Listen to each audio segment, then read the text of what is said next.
You're good now. All right, let me start over. Yeah, you can hear me, right? Okay, great. Okay. Okay, call to order. Open Public Meeting Act, 1975, Chapter 231. According to the Open Public Meeting Act, this meeting of April 23rd, 2025 was published in the Bergen Record and Herald News on January 8th, 2025, and was sent to the Our Town. In addition, a copy of this notice is and has been available to the public and is on file in the office of the Township Clerk. Roll call, please. Committeewoman Apici. Here. Committeewoman Nartola. Here. Deputy Mayor Miller. Here. Committeeman Trulinski. Here. Mayor Judge Carvalho. Here. And we stand for the Pledge of Allegiance in a moment of silence. Allegiance to the flag of the United States of America and to the republic for which it stands, one nation, under God, indivisible, with liberty and justice for all.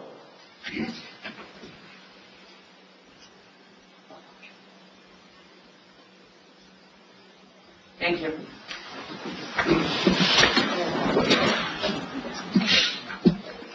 All right. So the first thing I'd like to do is introduce our new clerk, town clerk, Mrs. Gina Kim. This is her first meeting. We're very excited to have her here. She was at the last one being sworn in. And thank you, Gina, for being here and helping everything. Thank you. All right, so we're going to go on to a proclamation. This is a 2025 Arbor Day proclamation. Where is it? Okay. And Mr. Warren, would you like to come up, or anybody else that would like to come up, please? Just watch this camera. Actually,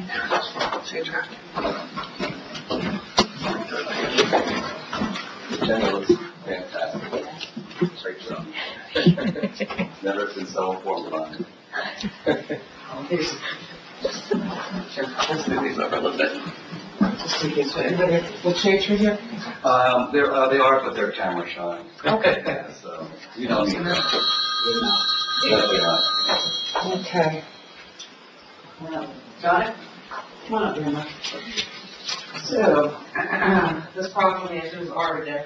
Whereas in 1872, John Sterling Morton proposed to Nebraska Board of Agriculture, that a special day be set aside for planting of trees, and whereas the holiday called Arbor Day was first observed with the planting of more than 1 million trees in Nebraska, and whereas Arbor Day is now observed throughout the nation and the world, whereas trees can be a solution to combating climate change by reducing the erosion of other precious soil, topsoils by wind and water, cutting heating and cooling costs, moderating the temperature, cleaning the air, producing life-giving oxygen, and providing habitat for wildlife. Whereas trees are a renewable source of giving us paper, wood for our homes, fuel for our fires, and countless other wood products. And whereas trees in our township increase property value, enhances the economic vitality of the business areas, and beautify our community. And whereas trees, whenever they are planted, are a source of joy and spiritual renewal. Now, therefore, I, Teresa Judge Carvalho, Mayor of Township of Rochelle Park, do hereby proclaim April 26, 2025 as Arbor Day in the Township of Rochelle Park, and I urge all citizens to celebrate Arbor Day and to support the efforts to protect our trees and woodlands.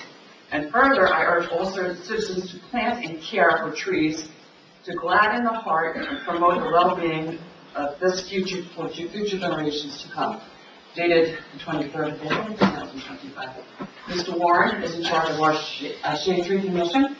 Thank you, Mr. Warren, for everything you do. And on the Saturday, Yes. this Saturday at 9:30, At Carlock Field, we'll have a tree planting to celebrate Arbor Day 2025. I want to thank a few people, if you don't mind. I just want to come for a second. I want to thank the volunteers who are on the Shade Tree Commission. I have to thank Dave and Mike James from the DPW, who will be doing the majority of the planting of that tree. They've been fantastic. We met this week at Carlock Field. I want to thank Lieutenant Bermudez and Chief Dean Pinto. They're going to be helping out as well at the event, so supplying some refreshments. Also, Hackensack is coming. The ambulance is going to come and do blood pressure screenings. Trees lower your blood pressure, if you did not know that. So if you have a chance to stop by to see the tree, say hello, meet the members of the Shade Tree Commission, please do so. We'd love to see you at 9:30 at Sherlock Field to celebrate to celebrate Arbor Day 2025 in Roosevelt Park. Okay. Thank you so much. Thank you. Mike. Appreciate it. Thank you so Want to much. get a picture or no? Yes, sure. Okay. Yeah. Oh, thank you. Let me hold up the. All right. Thank you very much. Thank you, Mike. Thank you. Okay.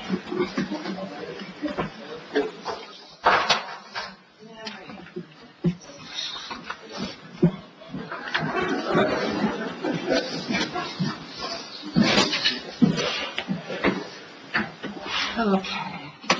Thank you, Mr. Miller. Mr. Miller is the liaison to the Shade Tree Commission. I asked him to come up for that. All right, so next we have the 2025 budget presentation. Mr. Rigatano? Andrew? Okay.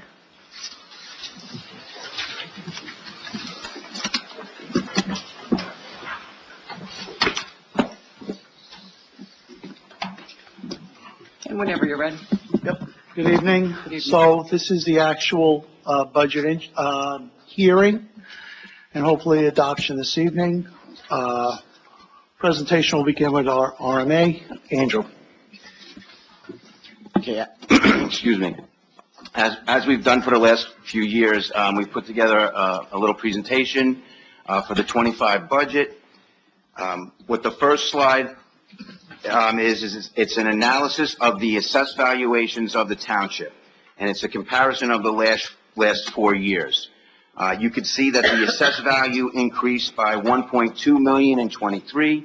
There was a slight decrease of 400,000 in 24, and then in 2025, the assessed value increased by almost 2.7 million. That was primarily the result of additions that were done by ShopRite. It's important for me to point out that as far as your tax rate is concerned, there's two components to it. There's the levy, and then there's the assessed value. It's important that the assessed values increase because then that basically lowers your tax rate. So it's a good thing that the net assessed value increased by almost 2.7 million in 25. Next slide. This is a comparative schedule of municipal tax rates for the last 3 years. The Township Committee that sits in front of you is only responsible for the municipal purpose taxes, the municipal rate. They have no responsibility for the county, the school. The library rate is set at 1/3 of a mil. So the only portion of your tax rate that this committee is responsible for would be the municipal piece. So in 2022, there was an increase of 2.4 points, or $80 to the average home. In 23, it increased 1 point, or $33 to the average home. And in 24, the municipal rate increased 0.6 of a point, or $20 to the average home. The next slide is the surplus, where we've been, what we're using, and where hopefully we're going to be going in the future. So in 2022 and 23, you'll see we had quite a bit of a jump in the surplus. Two factors. One was the cannabis revenue, but more importantly, which people forget, is the ARP money. That was the American Rescue Plan money that was given to municipalities throughout the nation. This year, we started with $4.8 million, about 100 less than last year, but still very healthy. We're using $1.9 million to reduce our tax burden on the taxpayers, to get that down to $17. And we still have a healthy balance of $2.9 million. The Township Committee is quite aware of where we are now and replenishing those funds during the year, meaning this year, 25. Okay. The next slide is the revenue side of your budget. The total revenues, and it equals your appropriations, are $15,848,000. The township is anticipating surplus in the amount of $1.9 million.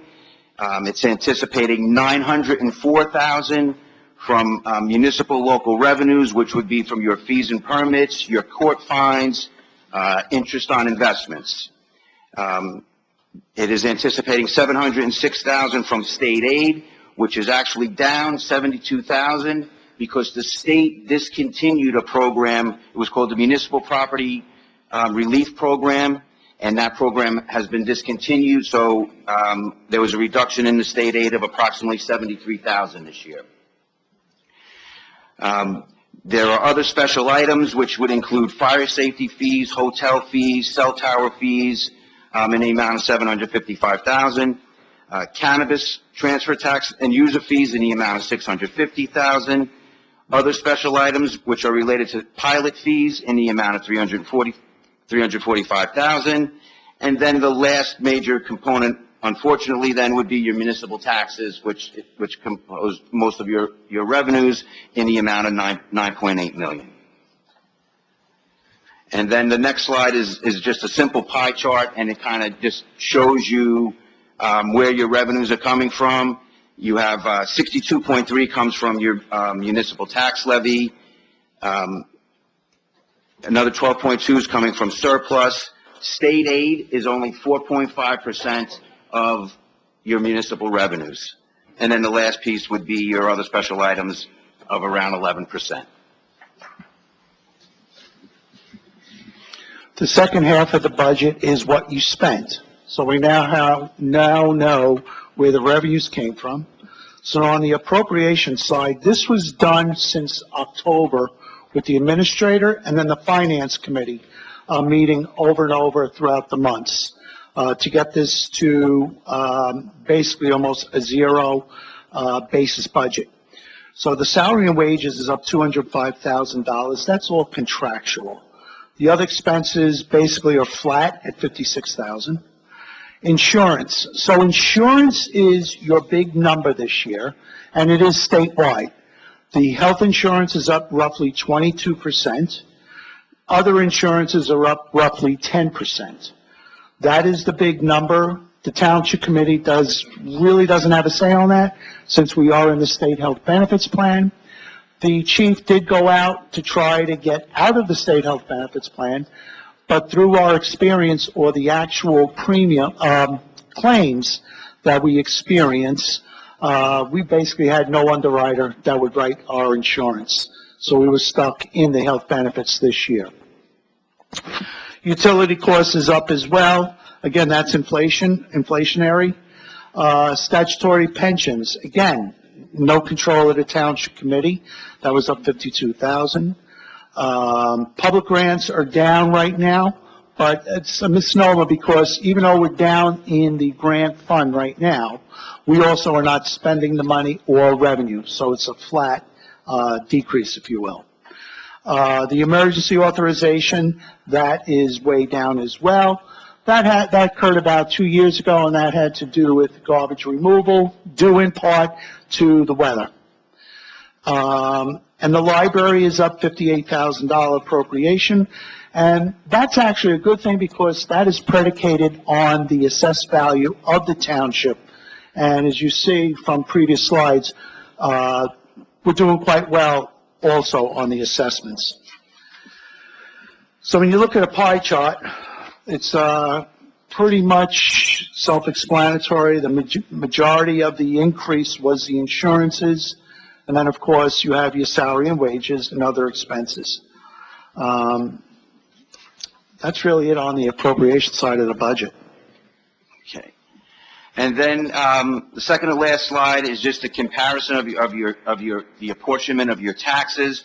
Your tax bill is made up of the municipal levy, the library levy, the county levy, and the school levy. As I indicated, this Township Committee is just responsible for the municipal piece. In 2025, the municipal tax rate is going to be 1.025, which is a half a point increase or $17 to the average home. So that kind of equates to about $1.40 a month for your municipal tax increase for '25. And finally, when you put all the components together, when you get your tax bill sometime in August, you'll see the county is roughly 10 cents, the school is at 52, library is at 2, and municipal is at 36. And that is pretty much a good ratio in Bergen County. Any questions, Township Committee? Where do we rank compared to other towns with the increase for budget? So, from what I understand from other organizations, you are number one. You have the least tax increase right now in Bergen County that I'm aware of. There is a symposium that's going to be done in about 2 weeks by the Record newspaper, and then they'll give you the chart once the school budgets are introduced as well. So they'll do a whole symposium on that. But right now, today, probably about 20 towns that I'm aware of, we are definitely the lowest tax increase. Anybody else have any questions? Anybody else? Mayor, may I? One thing I want to highlight that you guys brought up was that other expenses are flat. And I think that's something to celebrate, because if you look at previous budgets, our other expenses just from 2021 to 2024 went up $400,000. So this is the smallest increase since 2020. And it's the smallest budget expansion that we've seen since 2021, smallest municipal tax that we've seen in the last 7 years. Anything? Anything? All right. Mayor, if I could? Yes, I please. just, that one grant part, I think it was a one-time $100,000 grant that we received from the state in regards to the pump station, so that grant money is pretty consistent with what we've been. And if I may, this is your current fund budget. So most of the grants that you do get are accounted for in the general capital fund. So in the current fund, that's where there was just a reduction of that for the $100,000, but you do have other grants in the general capital fund. Okay, great. Before I open it to the public, I wish if one of those of you would like to explain to the public about what we're having in renewal already, homes from the county. So You want to go with me? the reassessment, Revaluation. reevaluation. I'll start it. Whoever wants to start. Yeah, I'll start. So reval is a court order. It's a mandate. We tried to stop it, and we did for about 3 years, Yeah, last one was in 2011. 2011. So what a reval does, and there's a little misnomer. So the fact is, approximately one third of the value of the homes will go up, 1/3 will go down, and 1/3 will remain roughly the same. What is not taken into account when you hear from different public sectors is the assessments will obviously go up because your homes are valued at a higher rate of today's market value. However, the rate which predicates the tax bill, the dollars that you're going to see next year, will also go down. It's an inverse proportion. Another way of saying it is the taxes will go up a little bit for 1/3 of the homeowners, those that are quite honestly older homes. The new homes are already at a market value or close to it. But the big issue that I'm trying to get across as your CFO is it's a state mandate. Nobody wants to do this. It's a court order. And at the end of the day, the actual total increase in the budget and the money that is collected by the township will remain the same. It'll just be distributed a little bit differently as per the reval itself. And that was already bonded. Basically now it's just going and getting the process going. We're about 1 or 2 weeks away when it'll be on the ground. And most people, if you haven't, but most people should have received a letter in the mail in regards to it. Well, what did you say, 2 weeks from now, probably? I was told 1 to 2 weeks Maybe middle. as of Monday, so we'll see. May, around that time, so. Anyhow, thank you very much. Mayor, can I ask one question about that? Just curious if you guys have any conversations with the assessor about maybe what the predicted tax rate would be or what the average household price would be going into next year? No? I know I have. Okay. You probably won't get that until they finish their field. Right. I was just curious if there's any potential predictions out there. But the important thing, again, is your tax rate, it's based on two components, the assessed value and your tax levy. And if the assessed value is going to go up, as Roy indicated, the tax rate is going to go down.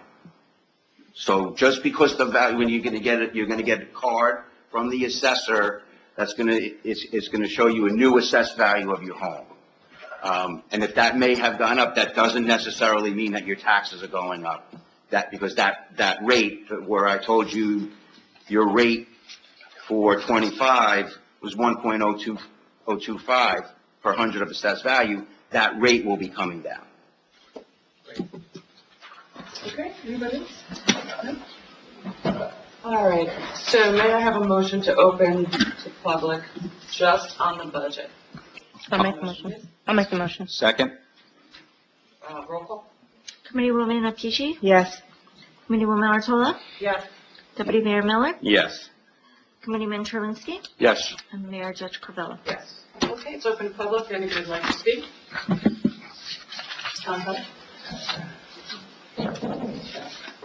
Right after. Hill. Guys, just give me a moment to sit, if you don't mind. Just turn that on.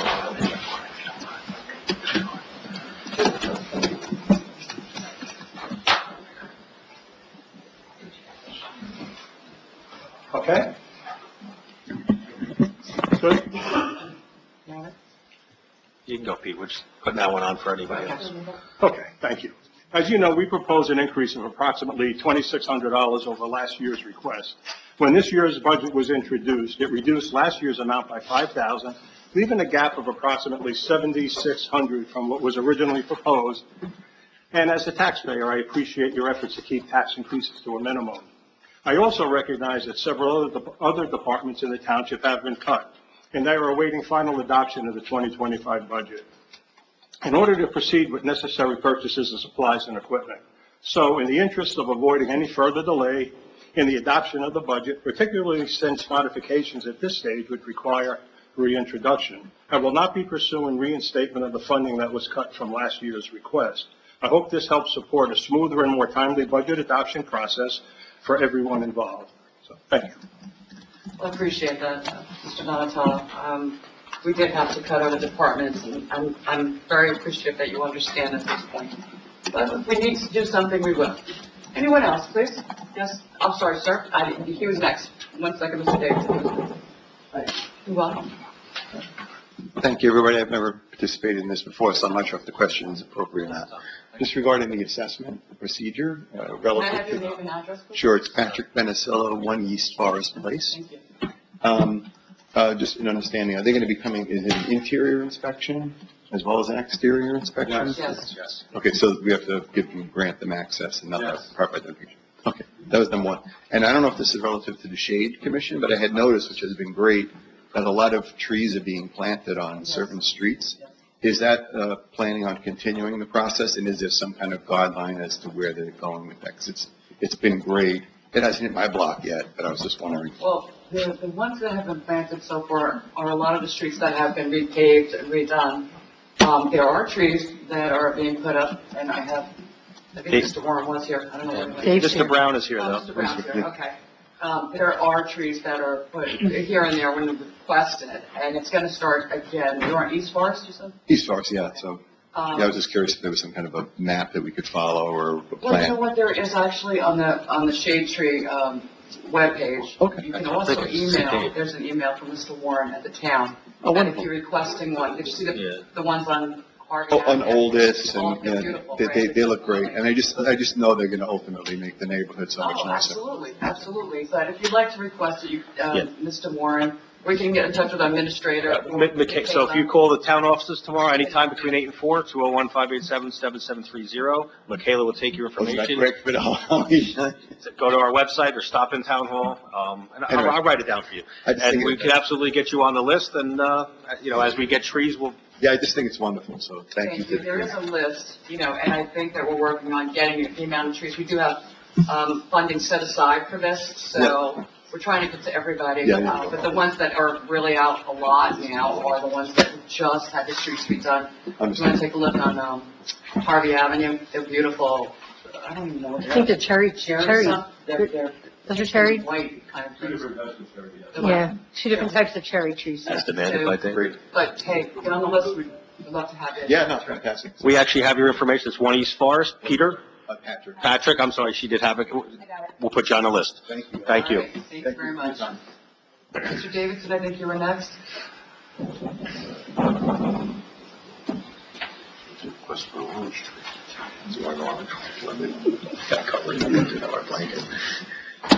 I'm also like that, if you don't mind.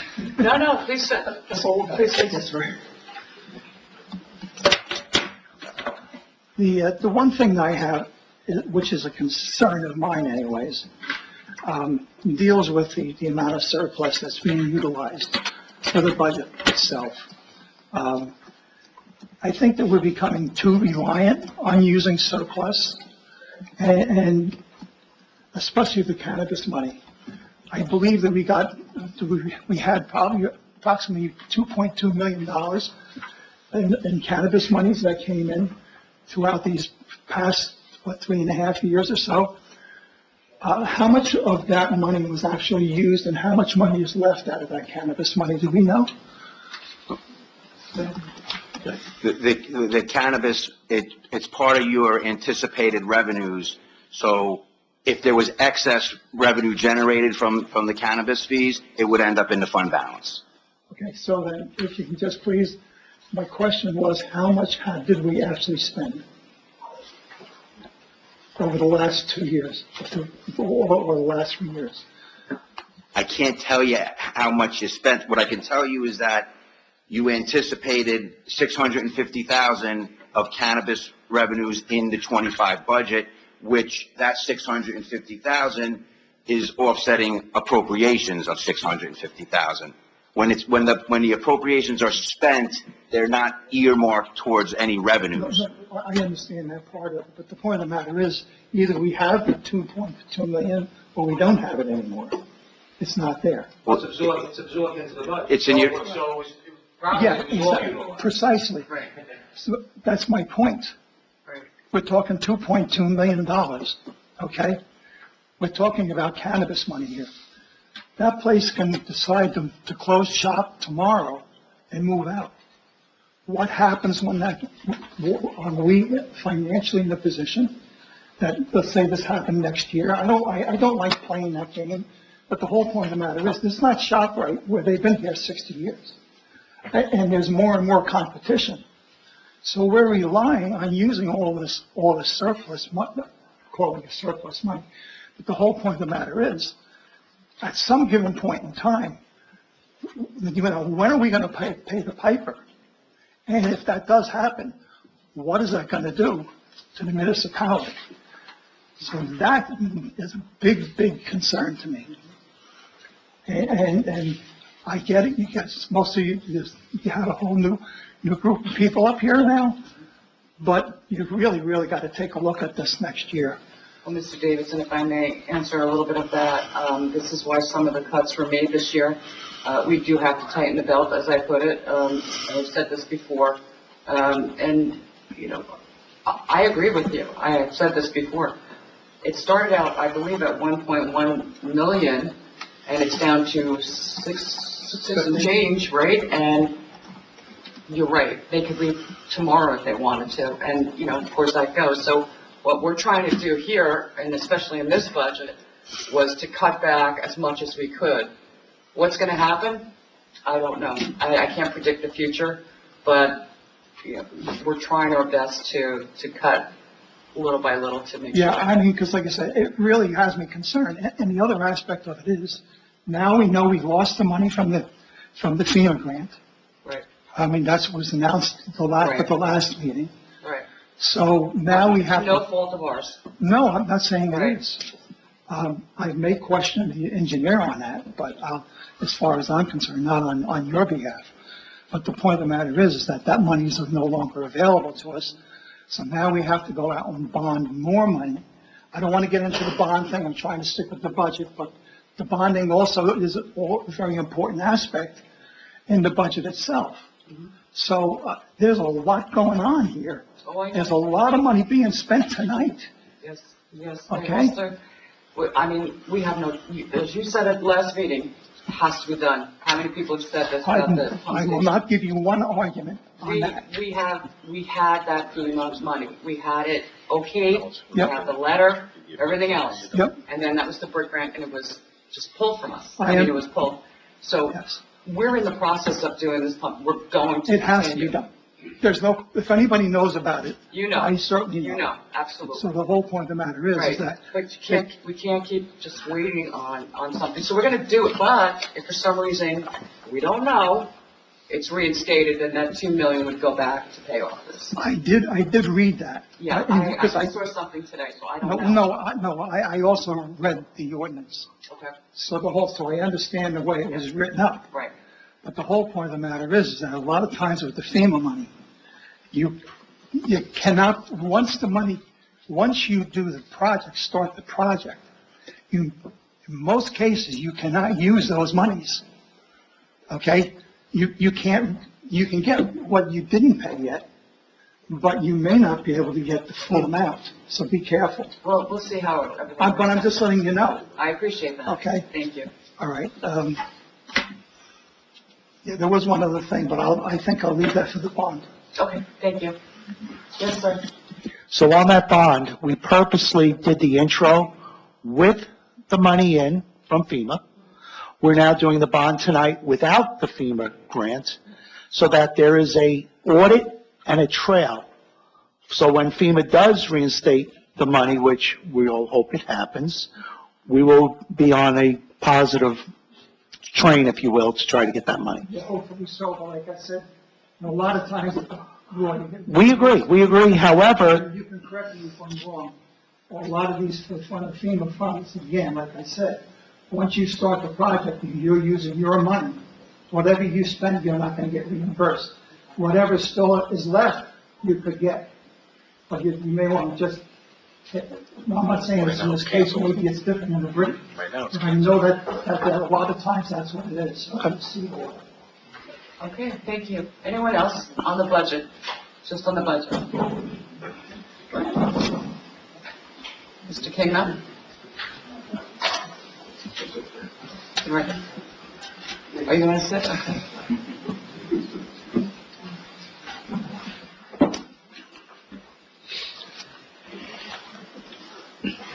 I couldn't see the slides too well.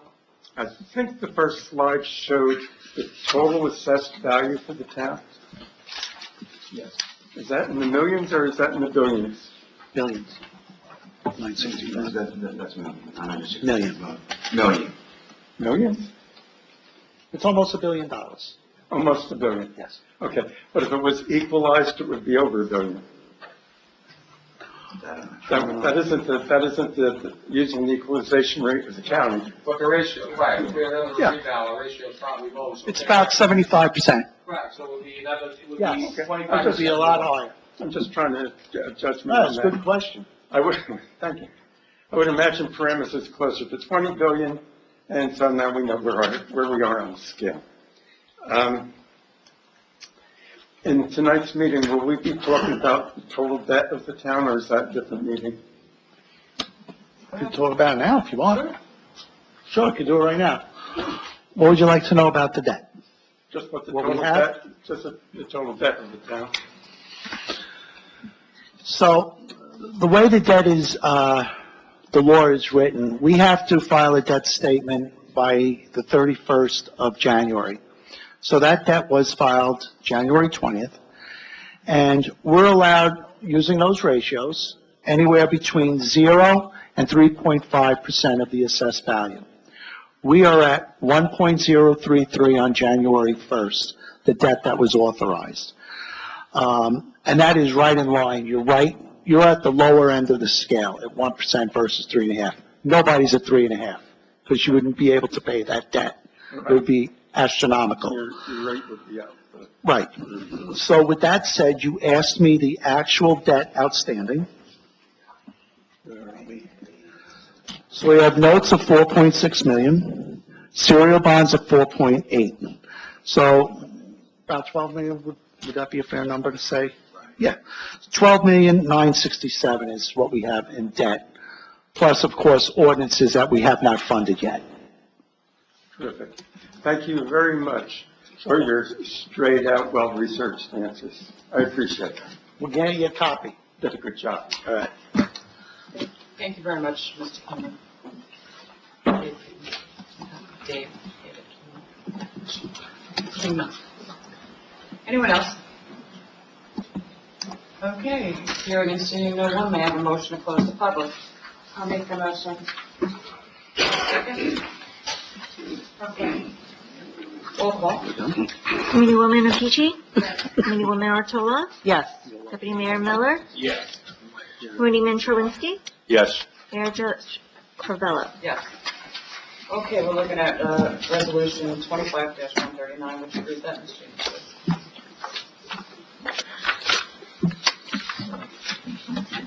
Waiver and reading. Yes.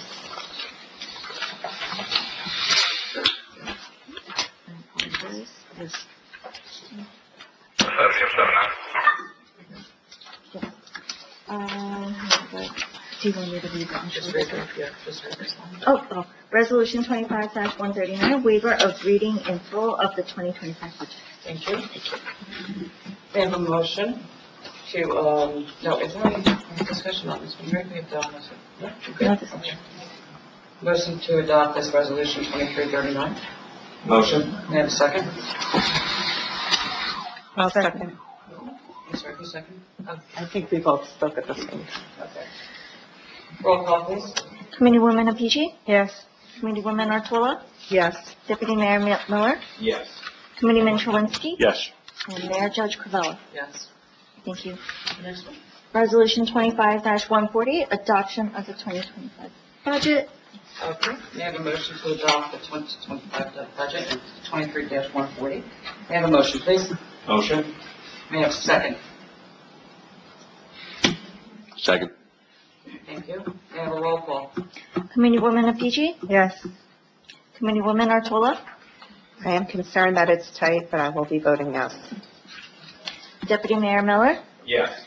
Committeeman Truinsky? Yes. Mayor Judge Covello? Yes. Motion's passed. Very good. Thank you all. Thank you everyone for helping. I appreciate it. Thank you.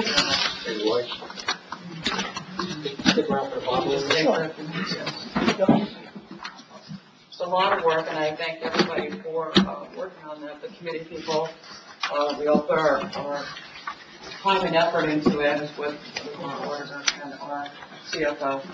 And the budget, thank you for passing it unanimously, and we hopefully will everything worked very well with it. So I have the next one here is the correspondence. And Ms. Gina, would you read the correspondence? Yes, Mayor. The first piece of correspondence that we have is for fiscal year DCA Local Recreation Improvement Grant Award of $78,000 to renovate public amenities at Carlock Field. I will read the letter that was sent to your attention. Dear Mayor George Covello, on behalf of Governor Philip D. Murphy and the New Jersey Department of Community Affairs, I am pleased to inform you that Rochelle Park Township will receive a local recreational improvement grant of $78,000. This award will provide funds to renovate the public amenities available at Carlock Field. Provision of such financial assistance is subject to appropriate execution of a grant loan agreement with the department in compliance by Rochelle Park Township with the terms, conditions, and requirements set forth therein. Expenditures incurred prior to receipt of the executed grant agreement are incurred solely at the risk of the grant recipient should funding not be made available to support this award. If you have any questions regarding this funding, please do not hesitate to contact the Department of Community Affairs Division of Local Government Services. Very good. Thank you very much. So that's another grant we go. All right, so I believe there's a list of grants. Mr. Pinto, we have a list of grants that are so far. I don't have it prepared tonight, this evening, Mayor, but the clerk and I have been working on that together. There's quite a few. There are quite a few. I mean, we have several current open space grants from Bergen County, as well as community block development grants that we're using for roadways, some of which are being used for these projects tonight. The Verdanstreet project received an NJDOT grant, the Matthews Field, again, an open space grant, CDBG on Howard Avenue project, part of that bond ordinance, as well as, again, this is the second year we've received the local recreation improvement grant. Yes, so there's quite a few, and we're still working on more. We have more that I'm forgetting, and we continue to write for grants. We're doing one, Safe Routes to School. Lieutenant Kukowski took the lead on that and working together with the school district. Okay, very good. And the second one, please, Gina. Yes. The second piece of correspondence is 2025 Safety Award to the Township of Rochelle Park from the South Bergen Municipal Joint Insurance Fund. The letter states, Dear Mayor Crivello and members of the governing body, it is with great pleasure that we write to formally congratulate the Township of Rochelle Park as the recipient of the 2025 Safety Award recently presented by the South Bergen Municipal Joint Insurance Fund. Gardella Safety Award, $1,300 cash award, which is the highest award.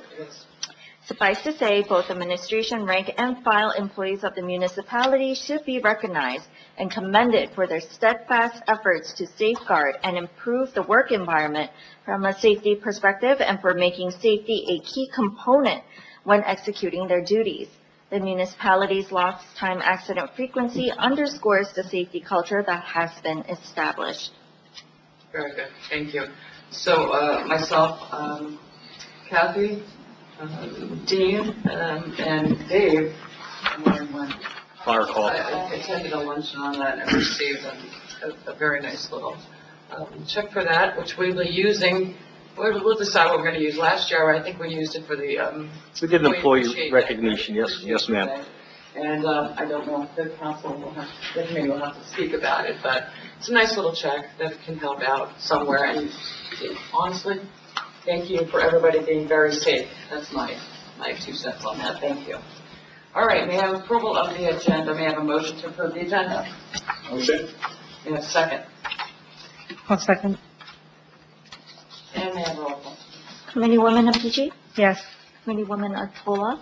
Yes. Deputy Mayor Miller? Committeeman Trulinski? Yes. Mayor George Clavella? Yes. All right, so next on the list is the engineer's report. Frank Rossi from Boswell. Rossi. Yep, want to come up? So the engineer report, this is about the pump station update, correct? Yes. Thank you. Well, good evening, Mayor, and members of the committee. I'm here to give you, I'm more here to talk about the regulatory aspects.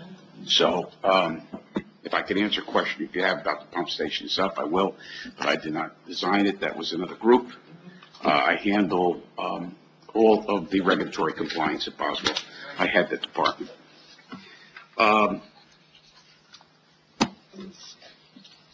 We submitted the application to the DEP, and we received a letter back from them, a deficiency letter that was dated March 28, 2025. And one of the comments in that letter started asking about dewatering issues and how we were going to deal with the on-site contamination, which we didn't understand what they were talking about. And we finally we did some research. We found that what they created back, Accutest, I believe, did this back in 2008, 2013. They came up, you'll see a purple circle. That's called the classification exception area. So back then when they were doing these, this is a pre-LSRP program. They created a circle and they says, okay, here, actually that circle is for benzene. You exceeded the limits for benzene. It's a gasoline constituent. And what happens is, okay, why does that concern the DEP on the land use permit? Well, when we have to build the pump station, the wet well goes down 30 feet. You notice the pump station has a close proximity to the river. The water table is high. In order to build this pump station, we have to draw the water table down. If we draw the water table down, we get what they call a cone of influence. They're afraid that our cone of influence will drag this contamination and ruin the existing classification exception area. There can be some truth to that. When we know we did a lot of dewatering projects, a lot of times what we try to do, isolate the area, sheet it off, and design it so that we're only pulling down the area within the sheeting, bringing that water down, and try not to pull the surrounding water table toward us, because that would create a problem. However, since you have known contamination on site, the other groups at the DEP, the water allocation folks and the Bureau of Groundwater Remediation folks, are not just going to let us take that water and discharge it.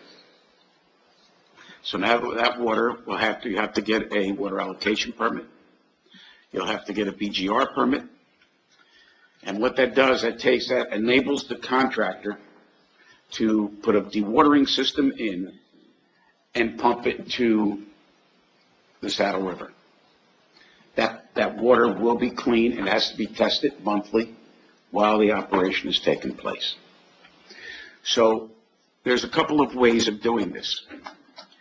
You could do this either before you bid the job, get all these permits in place, and then bid the project with them in place, or you could put the specification together and let the contractor do it.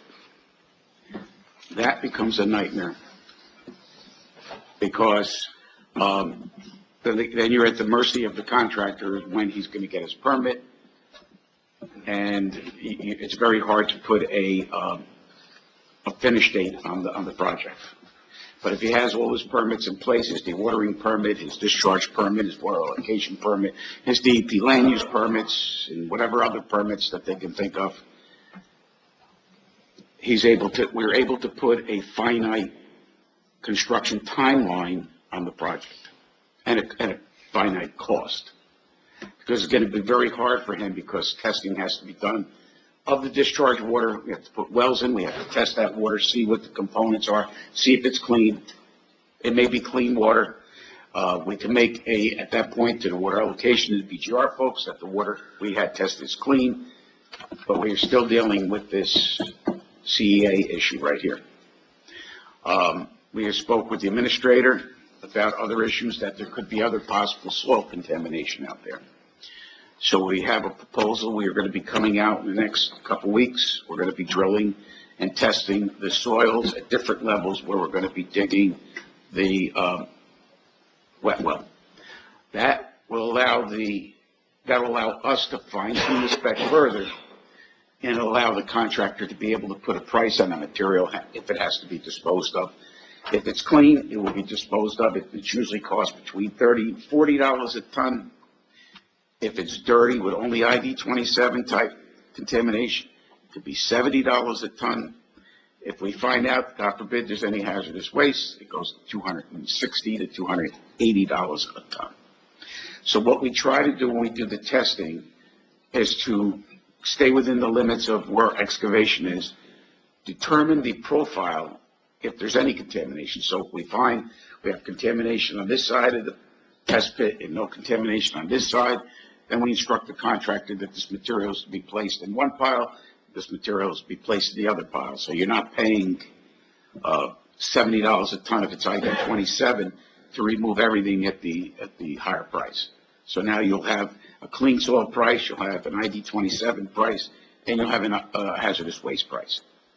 And you want those prices up front, because, again, if it's not an item in the contract and the contractor comes up with it, you're at the contractor's mercy.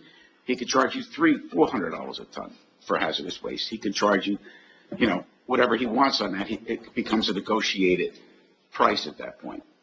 So the 40 years plus I've been doing this, I try to narrow everything down and give the contractor no excuses to come in with change orders that could be surmountable in the end. So that's kind of what we have here right now. I mean, there's other issues that have to be addressed in here. They're minor. Another item that came up was the state asked, what happens when we decommission the old pump station? How is it going to affect the people or the properties that are not owned by the borough? What we have to do there is sometimes you have to do a hydraulic analysis of the pump station there and the pump station being removed. We do what they call a HEC-RAS analysis, a hydraulic analysis showing how it affects the floodway and or the floodplain. The problem is why they're asking that question is the pump station, the old one, the current one, is in the floodway. Okay, it's not in the floodplain. And that's a problem in itself because they're in the floodway. They don't want you altering that from the original study done because it might affect other properties. And we're not allowed to raise the water surface elevation greater than 0.04 of a foot on any property upstream or downstream 500 feet. So that's what that item is in that. The other stuff is really minor stuff that could be dealt with, but those are the two big items that we have. I've went over the document that was sent by your environmental consultant. Of course, you know you're past due on that. Okay. I'm an LSRP. I could tell you that, and I could tell you that if you go past your timeframes, you can get a knock on the door from DEP. You do not want to go into direct oversight. Direct oversight under the LSRP program, the DEP comes in and they charge you a fee. They overlook everything you're doing, your consultant is doing, and they monitor it, they tell you what has to be done, and they oversee everything. And you pay for that on top of paying for your consultant. So the idea is don't go into direct oversight. It's not a good place to be. I've read through this document, and he's removing the contaminated soil, and he's putting what I call foo-foo dust in the ground to try to remediate the remainder of what residual contamination may or may not be there. I've done that too. Sometimes the first application don't work, then you have to do a second application, possibly a third application. The smart thing to do is remove the contaminated soil and replace a CEA on there, an accurate classification exception area, and there is a decreasing trend. I found these other documents online. I managed to get them when Accutech filed them, and I went through them. And you do have a pretty good decreasing trend of benzene over the years, which means that the subsoil is conducive to degradation, to reduce that chemical down and eliminate it. So I would recommend maybe removing that soil, doing a couple borings around, finding out where the most contaminated soil is, taking that soil out. Again, that'll be soil petroleum contaminated soil, probably be within the ID 27 limits. Take it off site, get a clean hole, that's called the source removal, remove the source, backfill it, let it go. That's your cheapest approach, and just monitor it. Once you get 2 rounds of clean groundwater, you're finished. So you can end, if you want, it might come out that once we remove the source, within the quarterly testing, I think we have to do 8 quarters, within the quarterly testing, it might all just go away. It might not. But the limits are very low on benzene, and that's the problem. But when you start getting into putting the injections into the ground, now you're into a science experiment. So And it depends, how much you inject, how porous the soil is, what's in the soil, and now you start adding, it's actually, you'll see stuff bubble right up out of the ground when you're shooting it in. It's a type of a peroxide when it gets in there to cook things under there. If you don't put enough, it doesn't do enough, you can do it, don't get me wrong, you can do it if you like. But my suggestion would be to take that out and monitor the wells. The other thing I found in the report, that a little bit of a discrepancy, that maybe they made a mistake, or I don't know why, they have the groundwater, usually groundwater goes toward the river. They have the groundwater going the opposite way, to the road. So it might have been something that, and they do it a number of times. They have the groundwater flowing away from the river. And they do it with 3 wells. So either one of their wells is not functioning properly. They probably should have more wells in order to determine groundwater flow. Because usually I always see it go toward the river. I don't see it go uphill. But I mean, it's in their input. So that's kind of another thing that makes the light go off for me. So and this was done back in, 2012. So it's been a long time. I think originally it was started in 2008.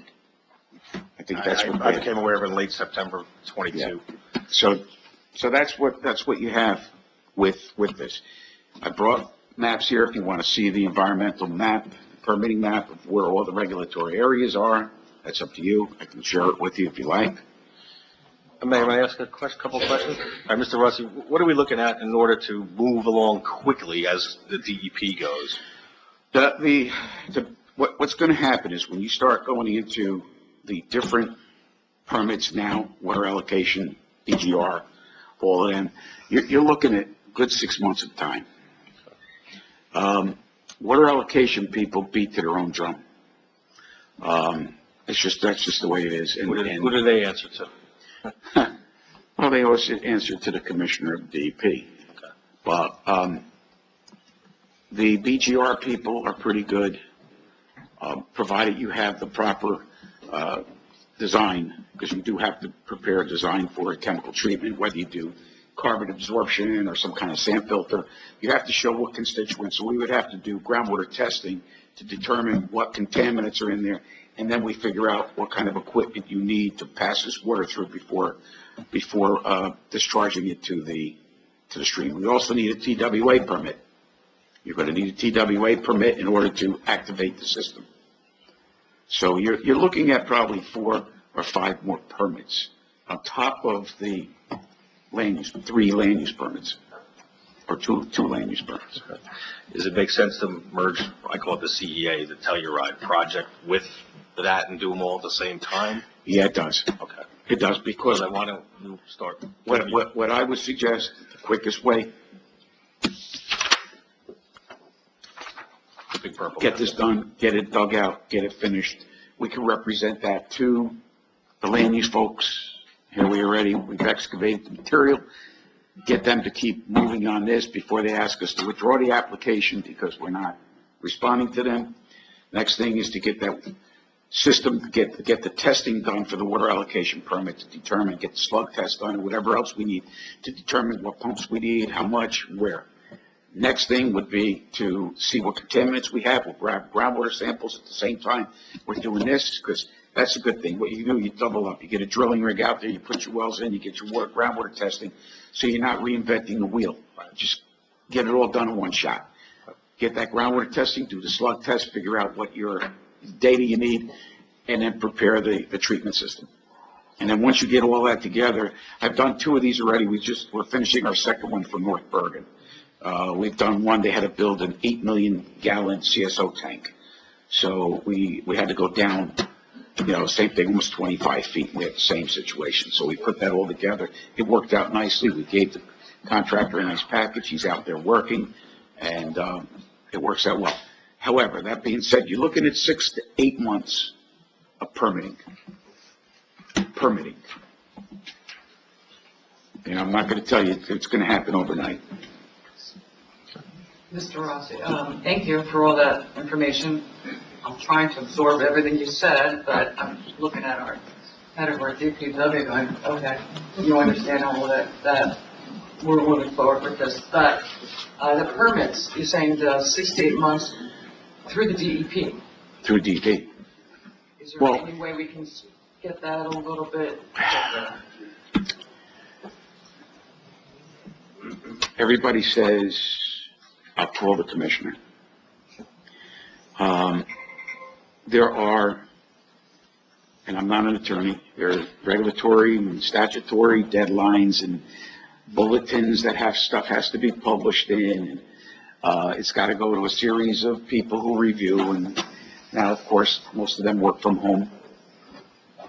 So it's very hard to reach them. It's very hard to, even talking to their supervisors, they tell you what kind of workload they have. I've had it where people did call the commissioner. I've had it where assemblymen have called the commissioner, and The answer is no.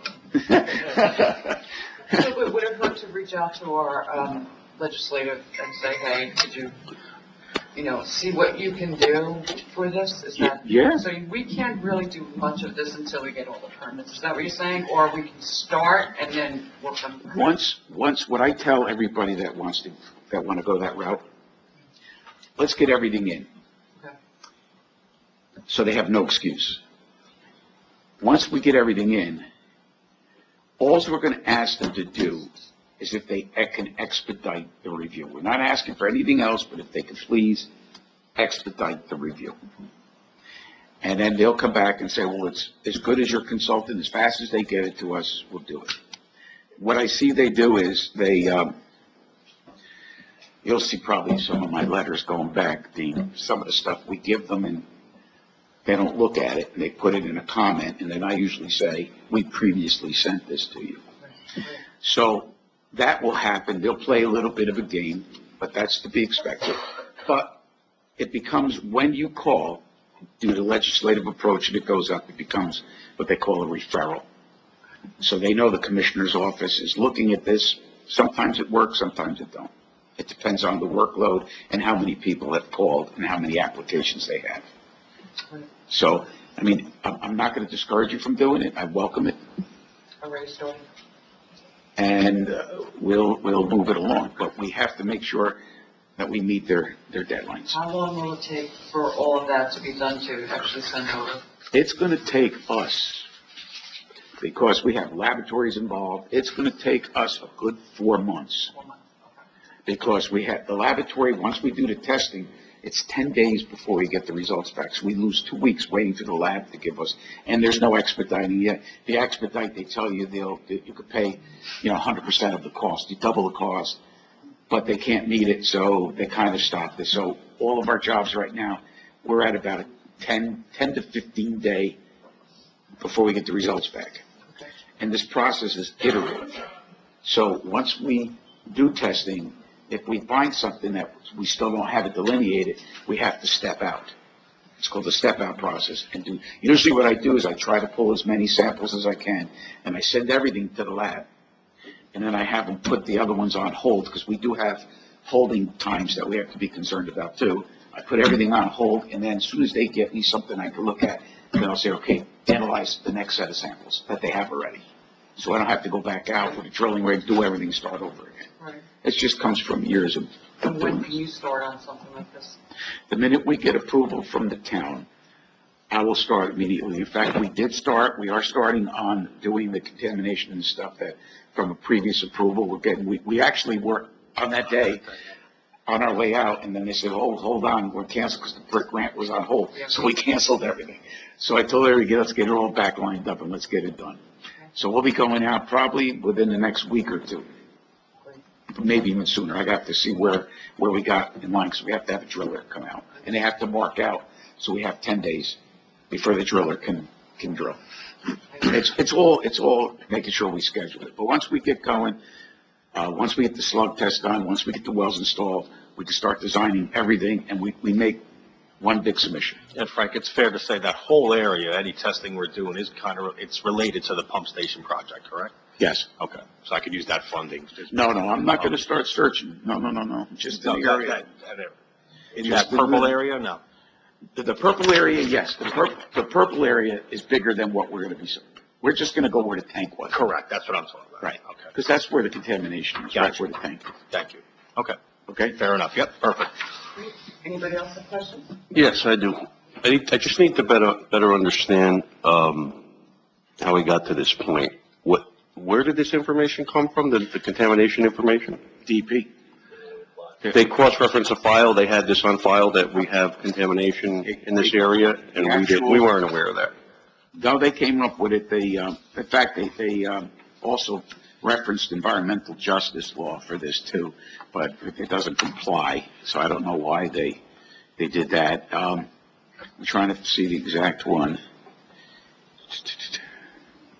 Oh, no, she did it in an email. It's not in here. It was done in an email. It was a separate email that was sent. She, Ashley Windowie from Land Use said to me, Frank, by the way, just to let you know, when we submit an application, it goes to different divisions, and they get a shot to look at it. This popped up, and the Division of Site Remediation, SRS division, said, whoa. They have a CEA. So there was no, when we started the plan, when Boswell Engineering started the plan to pick the location where we're going to put the pump station, and all, there was no way to search that, or no way to look ahead to see if there was an environmental issue where we were going to put the pump station? We put the pump station in the best location we could, okay? That was outside of the floodway. I actually put the pump station there. I gave them the location for the pump station, the generator, and the transfer pad. Because what I had to do is I wanted to make sure it was closest to the flood fringe as possible. So when I have to do my reports, my environmental reports, and my hydraulic reports, I'm not going to have an issue. So the pump station was positioned behind the building because the flood comes down that way, and it actually acts as it deflects the flood water. So it's not an additional obstruction to flow. So that's why I put it in that location. So as far as this is concerned, this is just giving us a heads up. This is quite a distance away. And we wouldn't know. Are we going to check all the way up here and see? No, we're not. So there would be no reasons to do any soil boring before we decided to do the design work and go through all the work that we went through to get to the point where we are? Once we heard that there was possible contamination on site, I forgot where that came from. The internal meeting here. We called the administrator, and we told them, listen, we really should do some geoprobing in the area we're talking about to make sure, and as I explained before, to get everything categorized. So this way we know what we're dealing with. And in the meantime, you still have to do your geotechnical for the structure portion of this to make sure that the soils underneath are capable of holding that pump station. I also don't think there's anywhere else that the township owns property where the pump station fit and work. No, there is no place because it's the low point. And that's why the environmental justice comment is ridiculous, okay? It's the low point, it's where it is, it's in the DPW yard, it's not affecting neighborhoods or anything like that. So when we picked that was the best place that we could find that we could actually tie into the existing line coming in too, so we can't move the whole trunk line too. So we put it in a place that was the best suited regulatory-wise and mechanically to handle the piping system that's currently there, because we can't start changing all the pipes and everything too. That's the location of where that system comes in. So we stuck it. And so I better understand, because I'm newer to the council, the existing location of where the pumps are now was not suitable to rebuild it there? Not allowed. Not allowed to rebuild it there? It's in the floodway. Okay. Right. Okay. Are you done? I'm sorry. Mr. Miller? Hi, Frank. My question is, as Boswell, the former primary engineer attached to this project, how proud is Boswell of the efficiency of the timeline of this project, the oversight of this project? Could we have confronted these issues earlier and actually benefited from that $1.9 million grant that was taken from us? Actually, I do the regulatory portion of it. And even, I mean, they got me plans pretty quick. And we got it in. As fast as they got it to us, we got it in. Apparently, they had issues. They were trying to decide with a lot of things. They had pump stuff. There was a lot of stuff going on. I don't get involved in that department's stuff. I get it. I tell them where to, I get it first. I tell them where to put it. They give it back to me and say, here we go. Then I get the appropriate permits for it. I don't control their timing, their scheduling. They actually control mine because they have to provide me with something at a certain period of time. I know they were hustling to get this done. I know that because they were pushing me at the same time. I know there was stuff that they were doing that they got held up a little bit. I don't know why. I don't know whether that was, I know they were held up a little bit because we were told to hold off a second while because I kept asking, where is it? Because I have a schedule because I have to put these in and I'm under a clock. I have 90 days. So I have to make sure that I have the time frame because I don't just have this project. I have probably 50, 60 projects. So I want to make sure I know what's coming in and what's going out. So this was on there. We got it in as quickly as we can. Unfortunately, the DEP has had it for a while too. I don't know the exact date. I just got the comment letter probably about a month later, maybe a month and a half later. So it's been in since like February, maybe even into January. And then what they do now, before the DEP used to have, as you can see, the clock hasn't even started on this, just to let you know. Okay, so your 90-day clock hasn't even started. Because before it used to be, the DEP had a 20-day administrative review, and then they would start the clock, and then becomes the technical review. Now what they do is the law changed somehow, and now it is a technical and administrative review for completeness. And then they start the clock. Yeah, that's right. That's what I said. If it's technically complete and it's administratively complete, then it should be approved. And they asked me not to become a lawyer, Michael Gross. They asked me not to become Michael Gross because he's been fighting them on it. So the clock hasn't started. And like I said, they use the excuses because they have to buy time too because they can't meet a lot of the 90 days. So they put this into the mix, which buys them plenty of time. And, that's the way of the state. Anyone else? So I hope that answers your question. Thanks, Frank. Appreciate it. All right, so, Mayor, just because, this is such a pressing issue for the community, can I make a motion just to open up the public to, if anyone wants to ask Frank some questions? second for the motion. Mayor, roll call. Do wait 1 second, Mr. Ross. Sure. Well, Committeewoman Apici? Yes. Committeewoman Orzabal? Yes. Deputy Mayor Miller? Yes. Committeeman Trulinski? Yes. Mayor George Carvello? yes. I think you wanted Mr. Davidson. Oh, okay. Dave Brown, 260 Howard. Question, when they built the new DPW building, that is very close to the location for the new pump station, would any of this testing needed to be done during that time? Because my question is, was this done already? What year? I want to say around 2012, 2010, somewhere in that neighborhood. When you said that, I was like, ding, so. The LSRP program kicked in 2014. The answer to your question also is, what was there before? Did you guys, It was an empty lot. Basically, I don't know, it was an empty lot, and we used to store dumpsters, a couple containers there, stuff like that, so.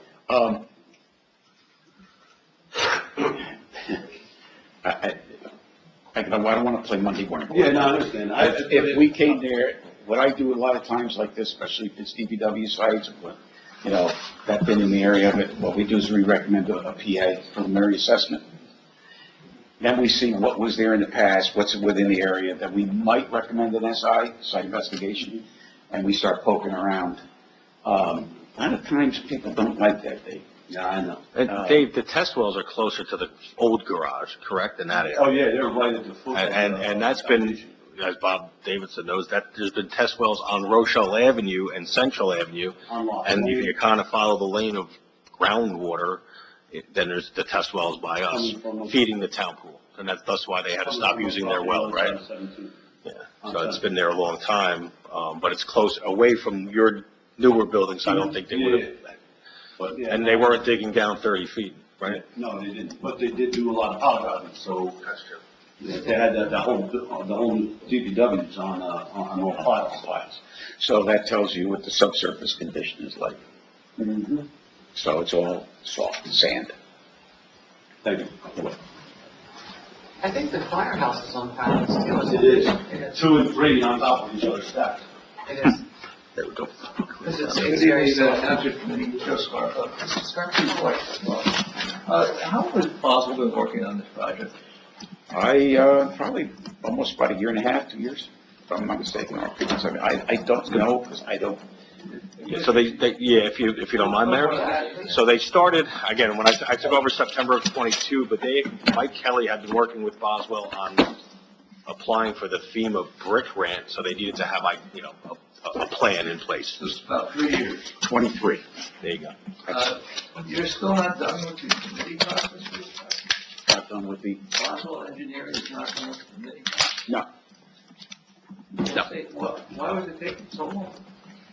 Well, everything has to be designed. There's geotechnical studies that have been done. There's the design of the plant itself. HDR, there's another consultant of ours had to come up with all the piping plans, the specifications were done. And then as soon as I get it, I got it, like I said, I probably got this in October, November of '24. I don't know why the Township Committee is sticking with Boswell on this project. They botched this from the beginning. My fault. I think it's, You have it? Now you said there's 3 or 4 more permits that have to be obtained? Yeah. And did I hear you correctly say offering a contractor, an independent contractor, the possibility of doing the permits for the town?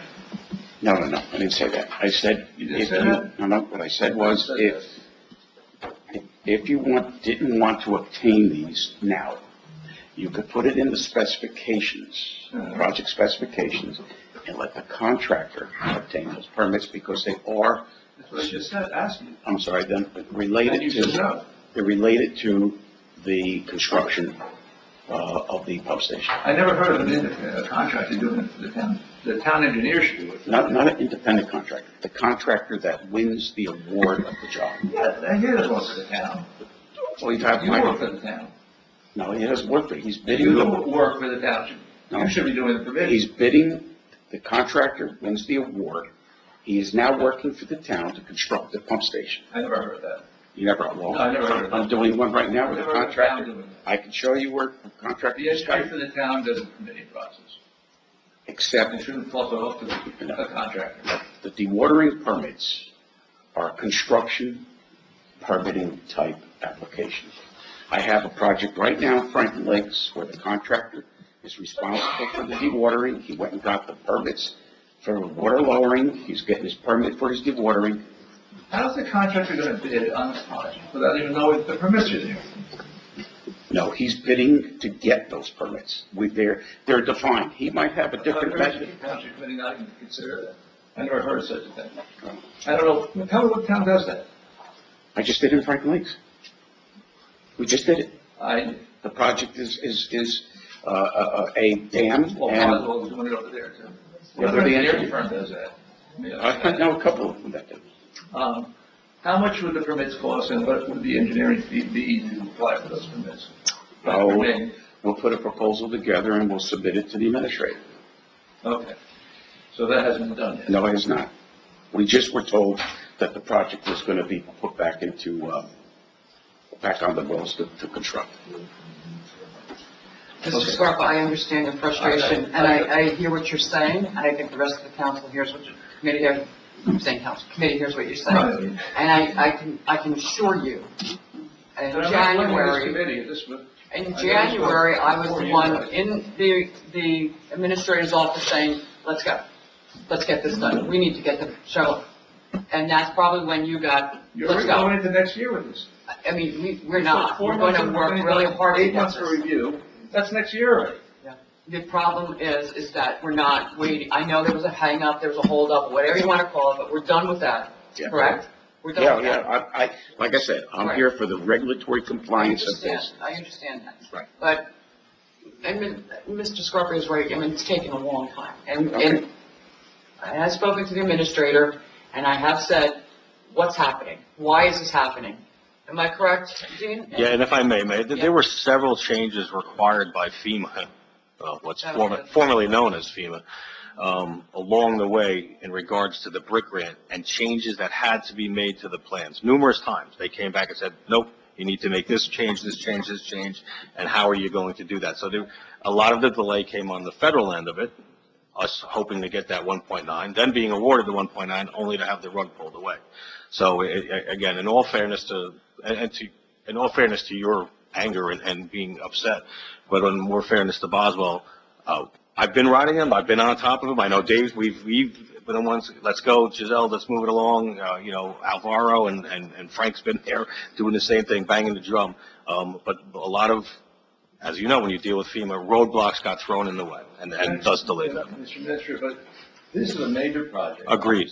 And when they were 90% done, I thought, do I remove them from it? They're 90% of the way done. You cannot have I don't know how many different engineers in that same firm are working on this project. A lot.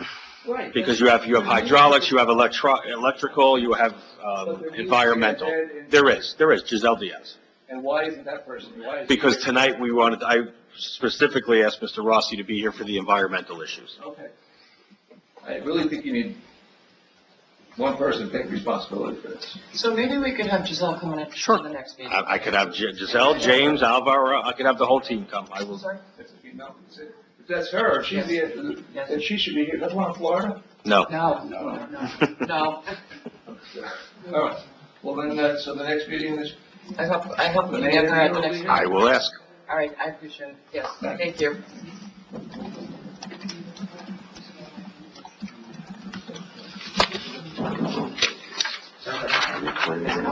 Well, you just heard the noise when she. It's dead batteries. That's why we bought rechargeables. Thank you, Michaela. All right, I can answer maybe actually a couple of questions, quite frankly. Because we can go back, Mr. Davidson. I'm sorry. So the whole thing is that, because there was conversation about the budget just a little while ago, and we spoke about the federal monies that we received. And what happened was it was like $500 and something thousand that the federal government gave the township. What we wound up doing, it was split for 2 years. So we had like $250,000 available to us, in which they used some of that to reduce taxes. And but we also, at that time, used $150,000 for Boswell to get this project started. Now, what year, do you remember? I apologize for not remembering the year that we had that federal money. But I'm out of here I'm out of here going on 4 years now, okay? So this project has been going on for quite some time, of which, we received, how much we anticipate X amount of dollars for design work. Where, and it seems like it's been going. Listen, I get the whole FEMA stuff. You and I, we go back ways too. Yes, we do. So the whole thing is that I understand all that. But I cannot believe that we're in the situation that we're in right now. It boggles my mind. You were speaking about an LSRP. Yes. We're missing some type of reports about that? What did you say about that? Yeah. Because what I want to do, and this had nothing to do with you, when I left, one of the things that had to be corrected was we needed an LSRP. I had gotten an LSRP to do the work. Do you have it from, what's the name of the company? Telluride. Solarian? Yeah, okay. Got them. So you have his reports. So are we no longer using him, or? Well, that's the one Mr. Rossi, I believe, says his plan is maybe flawed. Oh, his plan may be flawed. Well, Well, In all there fairness, wasn't it was too many Hypertest. LSRPs out there. Okay, so this is the one, he's recommending putting the ground injections in. Okay. Okay, so that's really not flawed, it's just about he made a recommendation that he may not agree with. It's fine if you want to do it like that. No, I understand. I'm just saying, but it's something that you disagree with. So it's not necessarily, Yeah, my poor choice of words. I'm an LSRP too. okay, no, I understand that, but we couldn't use you. Because I had asked whether, if we could use something, and they've said no. I don't know why. Well, that's what happened. I can tell you that for a fact. So, well, the whole point of the matter is that this has nothing to do with you guys on this side here. But the whole point of the matter is that this should not be happening. I mean, this really has me ticked off. I mean, I don't live in a flood zone, thank God. But most poor people that have to worry about this, that system can go down at any time. I mean, it's a time bomb just waiting to happen. Well, that's why, Mr. Davis, and I think we spoke about just continuing. No, I understand. Yeah. We have Yes. minimal time, I believe, from what I'm hearing of it, and we're asking as quick as possible. Yeah. To get I comments. don't think we're asking anymore. I think We're we're telling. demanding. We're telling. We're demanding. This has to be done. Yes. I agree. I mean, one way or the other. Come on now. This is ridiculous. I understand. Thank you very much. Thank you. Anyone else? Seeing or hearing no one, may I have a motion to close the public? I'll make the motion. May I have a second? Second. Roll call? Committeewoman Opeachy? Yes. Committeewoman Ortola? Yes. Deputy Mayor Miller? Yes. Committeeman Trulinsky? Yes. Mayor Judge? Yes. All right, so let's move on to administrator's report, Jim. Sure, thank you, Mayor Roca. As we mentioned earlier, but just to restate it so everybody understands, there'll be boots on the ground regarding the revaluation, about 1 to 2 weeks. Background checks of these 8 employees that will be out there inspecting homes has been done by the police department. We were issuing them town-issued IDs, and broke our ID making machine. That's about 20 years old. So, but anyway, we were able to get at least 7 of the 8 out, and we'll make do. We'll get an 8th one. But anyway, the employees have been background checked. Rochelle Avenue, and this is just the milling and paving south of Lots Lane. Just south of Lots Lane to Passaic Street. The work has been completed on the drainage system repairs that needed to be made. All the sidewalk and ramp, ADA ramp access have been completed. But of course, I get a phone call from the county when it was supposed to be done this week during spring break that their contractor couldn't meet that deadline, and now we're looking at dates in May, so stay tuned. Carlock Field, the ongoing open space grant work is really moving ahead. The pavilion is literally, I'd say 99% of the completed. If anybody wants to take a look, you'll see what the pavilion looks like, see with the fans, the lighting. The spray misters have been delivered, so the water portion of that project will be put in soon enough.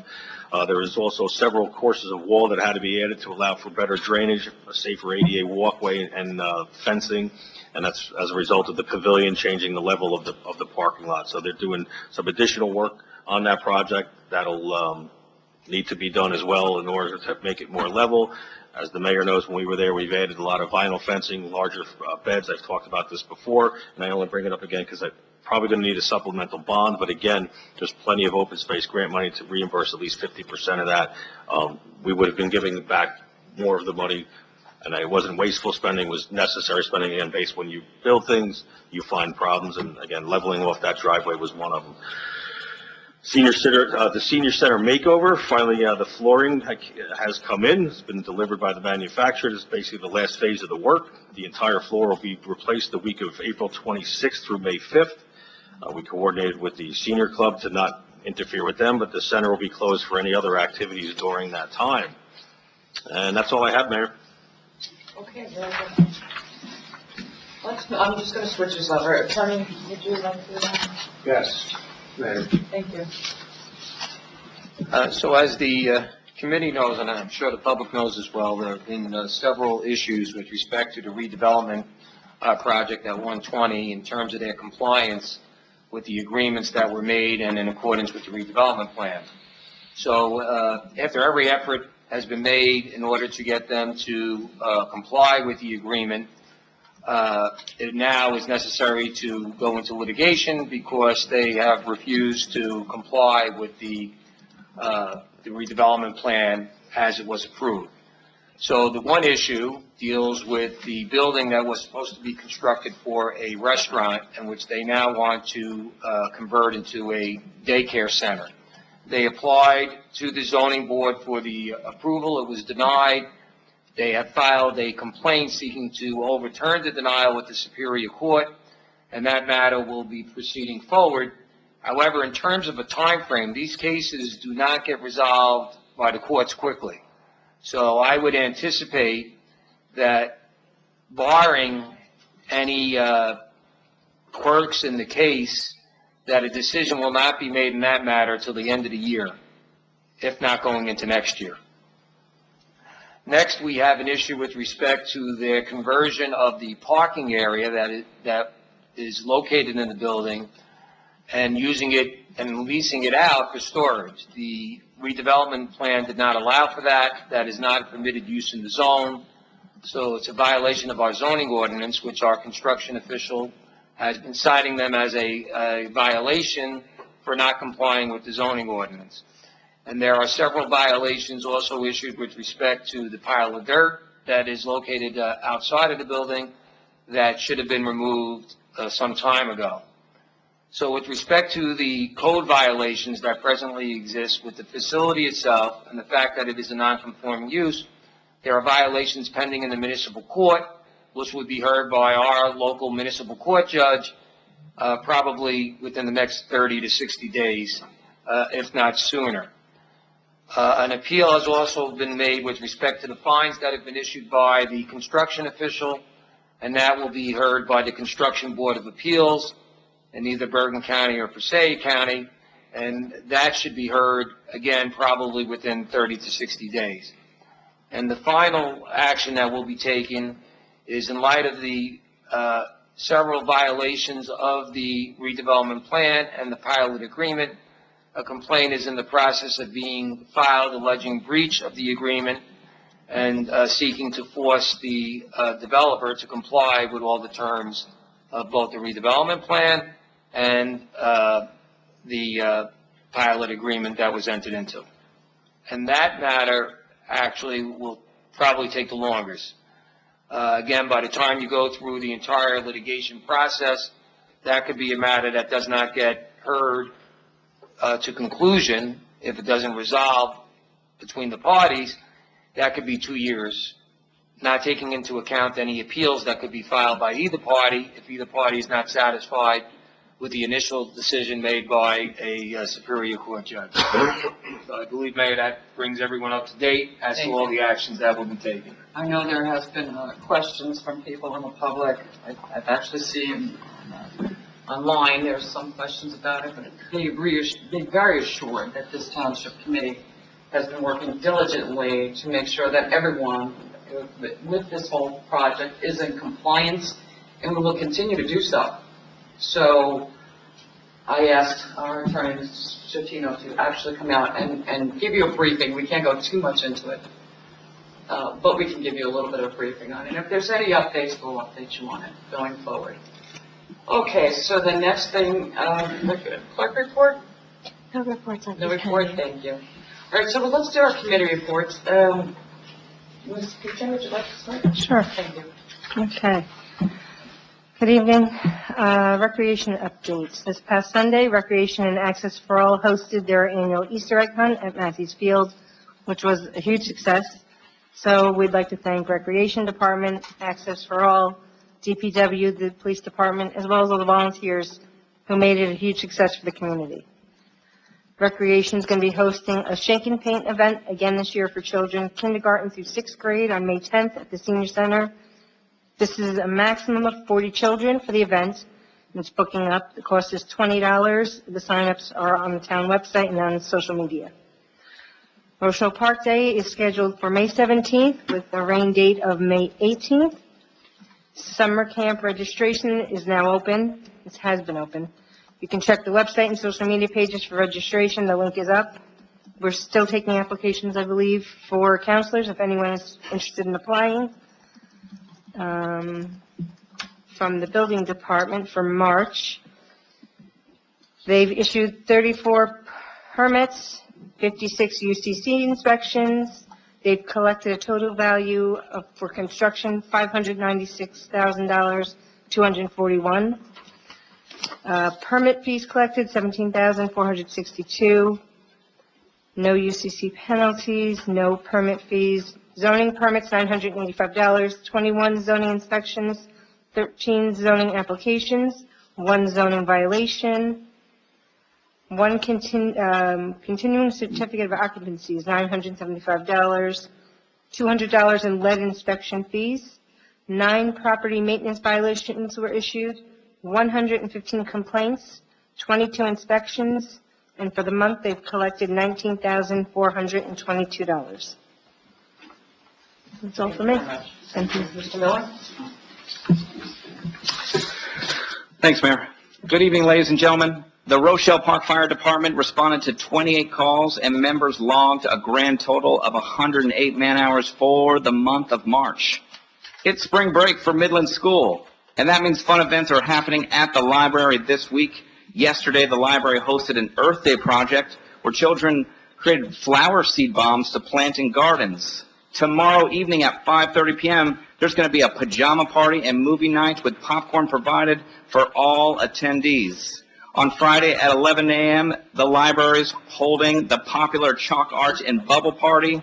And finally, the weekend concludes with a wicked sing-along party on Sunday, April 27th at 12:15. The Shade Tree Commission will hold their Arbor Day celebration on Saturday, April 26th at 9:30 a.m. at Carlock Field. The event's going to include refreshments, free tree seedling giveaways, planting tips, and additionally, the commission will meet Thursday, May 1st at 6:30 p.m. in the Senior Center. Access for All held their ice cream social event this past Thursday at Heart to Heart. Thank you to all the families and residents for attending, and to Heart, the Volunteer Fire Department, Rochelle Park PD, and the Ice Cream Lady for supporting and helping put on a great event in honor of autism awareness. Thank you to Chairman Walter Houghton and the Access for All Committee. This marks the second year for this event, but the first with full township backing through dedicated funding, and reflects the growing presence of Access for All in our community. And that's all for me. Thank you so much. Thank you very much. Mr. Toole? I have the court report. The court report for the month of March is traffic 598, criminal 19, with a total of $28,348.52. The traffic number is 74 more than last month. The total amount is higher than over $10,000 from last month. Thank you to the court colleagues, and thank you to the police for their hard work this month. Their efforts are evident in the number increases. Thank you very much. Mr. Twinski? Excuse me. I have no report for the DPW, but for the school, I'd like to say I attended the fun run that they had at the school on last Thursday, which happened to be a blast. The students all ran and were sponsored and ran by group, by age, by grade, and I got to stay and watch. And Did you run? What? Did you run? I walked pretty fast, but I didn't run. Couldn't keep up with them. They raised actually $20,000 in that event, and to my surprise, Dr. Carmichael, the principal, had to be slimed because she put it out there if it was going to be over, if they would raise over $20,000, that she would take the slime. So she proudly took the slime in her seat with 3 buckets, and many happy students happy to slime her. So it was quite an event, though. It was a fun event. It was nice to see on the school property for something, something outdoors and fun and encouraging. Big difference from when it was COVID, from when I was there. So anyway, that's all I have to report. Thank you. Thank you. All right, a few things. Did I get everybody? Yeah. A few things. The seniors are having their meeting tomorrow, April 24th at 1 p.m. Their program is armchair aerobics, and coffee will be served. I have from OEM, the Township of Rochelle Park, Office of Emergency Management is having a meeting on June 4th, 2025 at 7 p.m. in the Senior Center. And this is Flood Happens, Are You Ready? Come and learn how to protect yourself, your property, and your family. Meet with the Flood Plan Management and disaster recovery specialists. New floodplain management regulatory updates will be provided. So again, this is Wednesday, June 4th at 7 p.m. in the senior center. And let me see what else here. I have the police report. I'll just give you a briefing on it. There were 1,743 calls of service, 351 motor vehicle stops, 14 arrests, 20 criminal charges, 676 summons, and they're doing cops and shops, and they also participated with the recreation basketball games during the championship games that were going on. On the administrative side, they began a new in-house program, and it's a detective for a day, and to work in a detective bureau, learning all the stuff that goes on in that bureau, and see if they go forward into that. One special thing I want to say is that it is spring, and spring, everybody wants to be out, and there's a lot of people walking. Where I live on Howard, I don't know, everybody walks in the street. I don't know why, but everybody walks in the street. And there's baby carriages, and there's bicycles, and wheelchairs, and everything else. And, there are sidewalks. You've got to slow down. Everybody needs to slow down. And that's not just in one part, or this part, or that part. It's in every part. So there are signs up here. I'm going to put one in front of my house. And it, slow down in my town. And you need to slow down, because I'm going to be honest with you, there are a lot of children. I live right by the county park entrance, and there are a lot of children that are there, and God forbid something happen. And I've watched it. I've reported it to the police. Gail is down in my area also, and you're not too far away. You're on Harvey. So slow down. Please, I'm asking you nicely, because there will be, I understand from, switching hats, the chief of police, that there's going to be more radar that are going, more radar that's going to be out, and more speeding tickets. Whether you're a resident or not, it doesn't matter, because you're going to get a ticket too. That's just the way it's going to go. It cannot keep happening. And I understand people say, well, I'm a resident, I lived here, slow down. And if I can't say more, I don't know what else to tell you. So there are signs here. I believe they can get some more if you want. Correct. Please feel free to take it at the end of the meeting and put it out there by the curb and let the people see that we care about our town. We care about our residents, our children, our elderly. We care.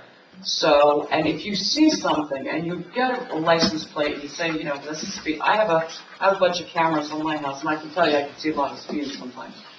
You can get the plate, you report it to the police station. Correct, Chief? Correct. Any other thing you'd like to say about it?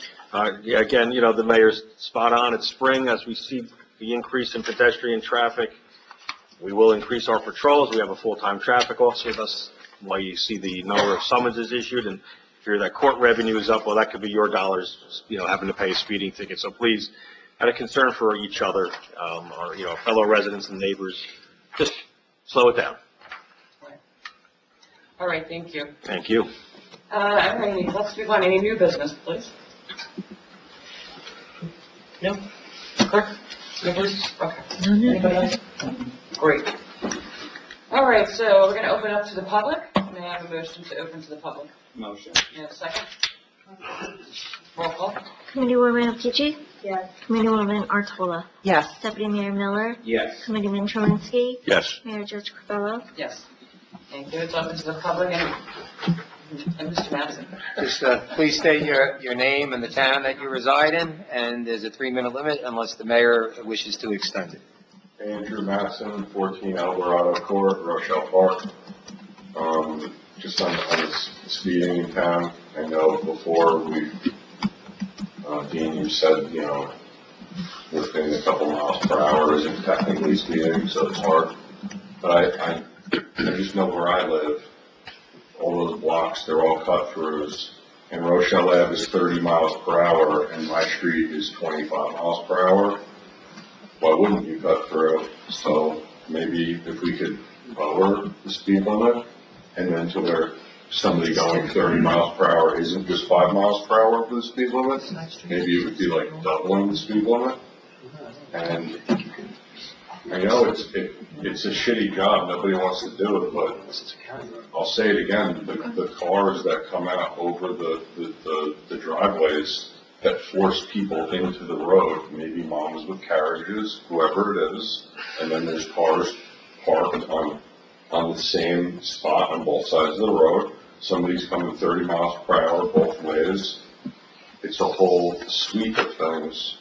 And I'm glad the township committee will be planting more trees, because that's also part of it, get people onto the sidewalks. So, that's my 2 cents. I will take a sign. Take one. Take one. I just asked our attorney, I don't know, Chief, we have an ordinance, do we have something that says it has to be 25 miles on a side street? I think we just followed a state statute that I just asked about the state statute. state. 25. Yes, residential streets are 20, default. He wants to 25. lower the 30 to 25. We would have to do No, he more. wants to lower the side street. His side street. He wants to lower from 25 on a side street. Oh, lower than 25? Yeah, No. can't, okay.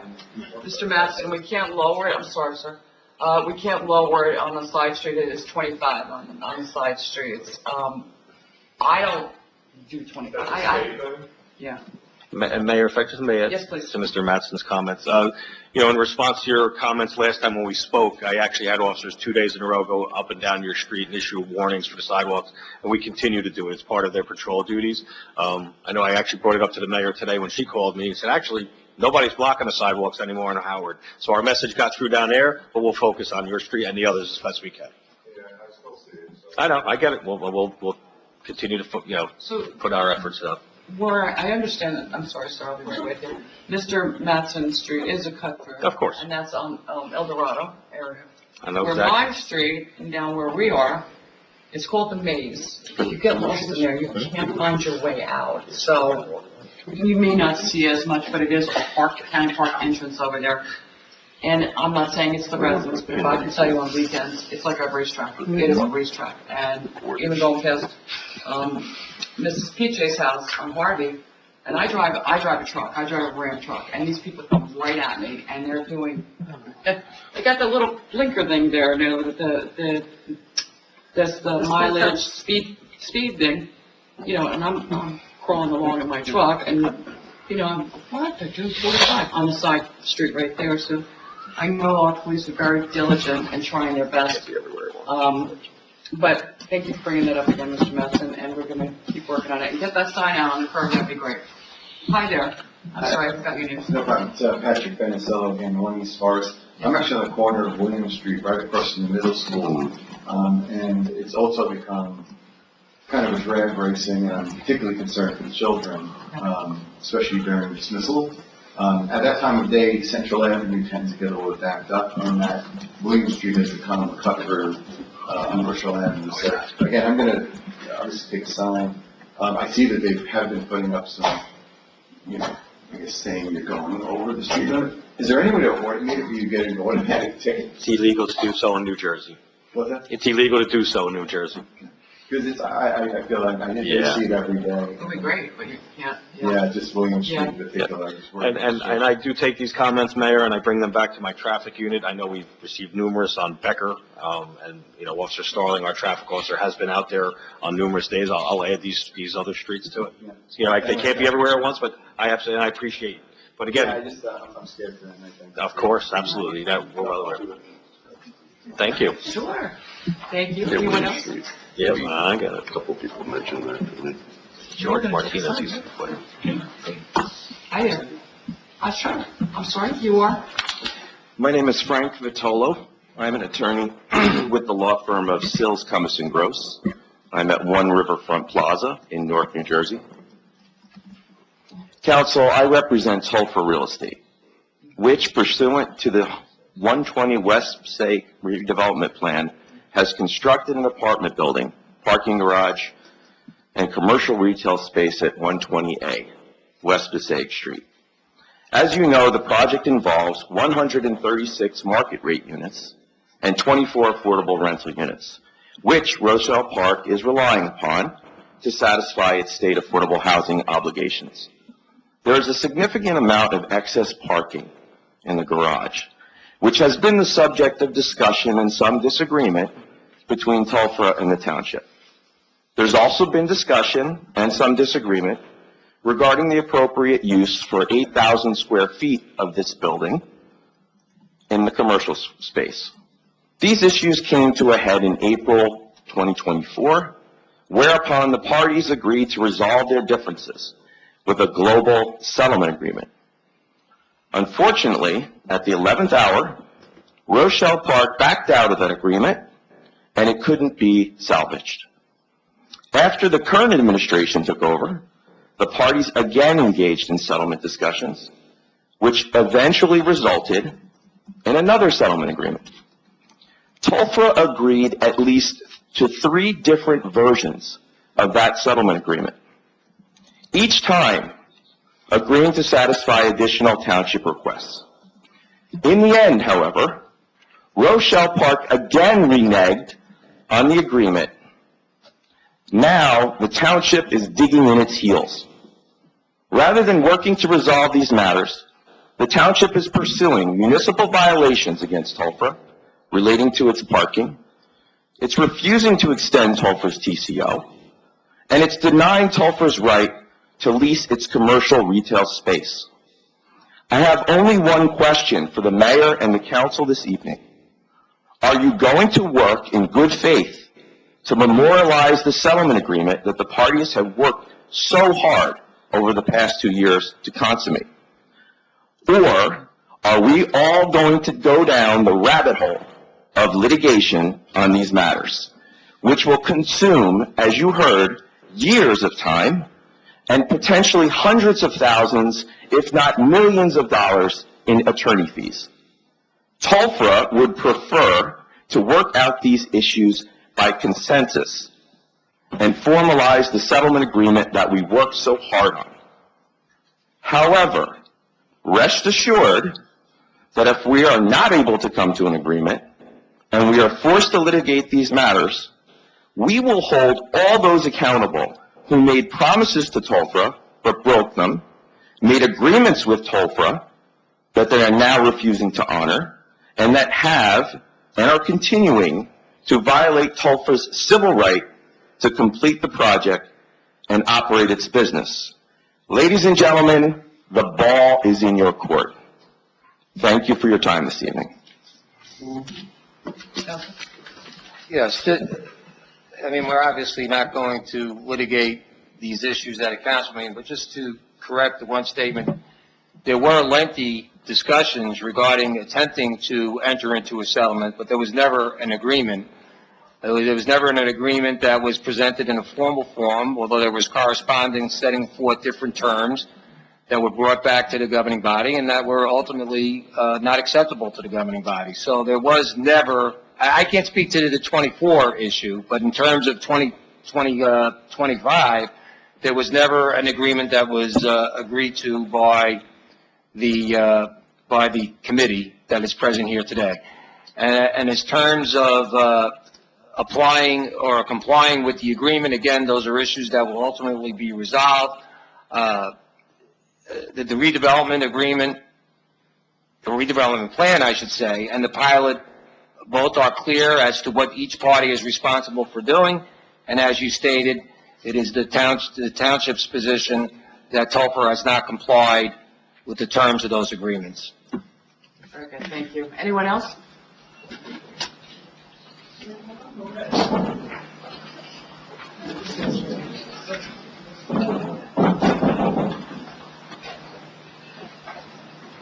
Mr. Houghton. Walter Houghton. Walter Houghton. What's the oldest? I think he's dead. I've got a big mouth. Go ahead. Access for All, Russell Park. April 17th, Access for All held their Autism Mornings Ice Cream Social. I would just like to thank the administrator and his staff for the assistance in getting me the materials over to the establishment. I also sent out an email to all departments thanking them. If I missed anybody, please forgive me. I want to thank you publicly. Mr. Ron Lung offered his assistance in helping us. We have some new members. We're looking forward to working with every department and all departments to make this an accessible township and provide resources to the people that need it. Thank you. Thank you, Mr. Allen. I heard it was a wonderful event. Unfortunately, we had the land use board at the same time, so Mr. Chwinsky and I couldn't make it. But hopefully next year we'll be there again. I know I was there last year, and it turned out to be a very, very productive and enjoyable event. Thank you, Mr. Howell, for your time. Hi, Mrs. Verhassel. Diane Verhassel, here so far. Diane Verhassel. A couple questions, some of which I thought of tonight. Dean, when you talked about the finishing of all the work that had to be done before Russell had to be worked on, you said the ADP. Yeah, so I did look into that one specifically. Unfortunately, it was outside the range of the scope of this project. It'll probably be done when they do the road widening. So contracting paid even though they didn't do two of the corners of that? No, they weren't paid to do those two corners. They were, that's the street you brought up was outside the scope of this project. So they did all the streets up to it and streets on the other side of it, but this in the middle? I'm just trying to understand how they did New Chestnut, they did Terrace. Because of where they're located, they were What outside. was different about Forest? How far off the curb they were is what I was told. It's the same, Mrs. Verhassel, I'm telling you what the county engineer's office tells me. it's the same sidewalk, and I'm the only blind person in town who doesn't get to get this. That, to me, is beyond understanding. Another thing, the splash pad that you're talking about, is that only for the day camp, or will that be available to residents on weekends? I don't see why it wouldn't be available on weekends. Like how, do you have any, do they know now how it's going to be controlled, who's going to be in charge of it, how it's going to work? So if they're misters, there's a push button, a timed push button on them that'll spray mist for a little while. I'm sure we'll do as part of our park checks, like when we have the police department close it at sunset. If there's a water shut-off valve, we'll be able to shut that off. And it may be, from what I understand too, there's electronic timers on those. But I mean, in other words, residents will be able to use it on weekends, that's what I'm trying to ask. Unless it's December.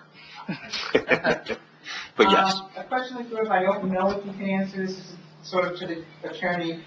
I'm not asking about the negotiations or settlements or whatever happened with Tulper, but they currently have 120 across the street for sale, and it's been advertised now for a few months.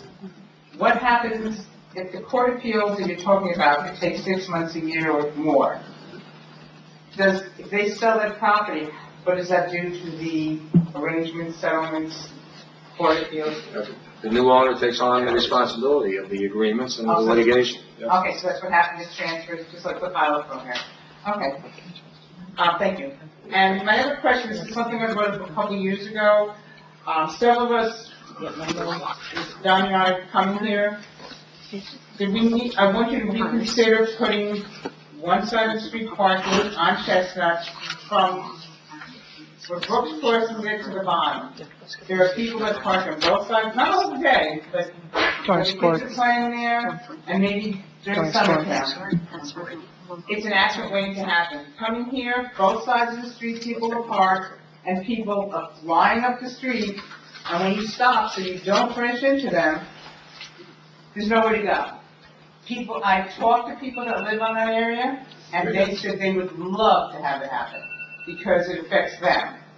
And kids, especially in summer camp, they're going to run across the street like they've done in the past, and say, come on, run across the street. It's an accident waiting to happen. And I think if we do a timed one side of the street parking, most towns do this, it works for safety reasons. I believe you brought this up last year. Yes. And I think you were answered last year.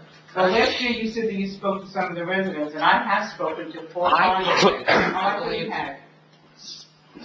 Dean? Yeah, Lieutenant Kukowski was tasked with doing a study on it.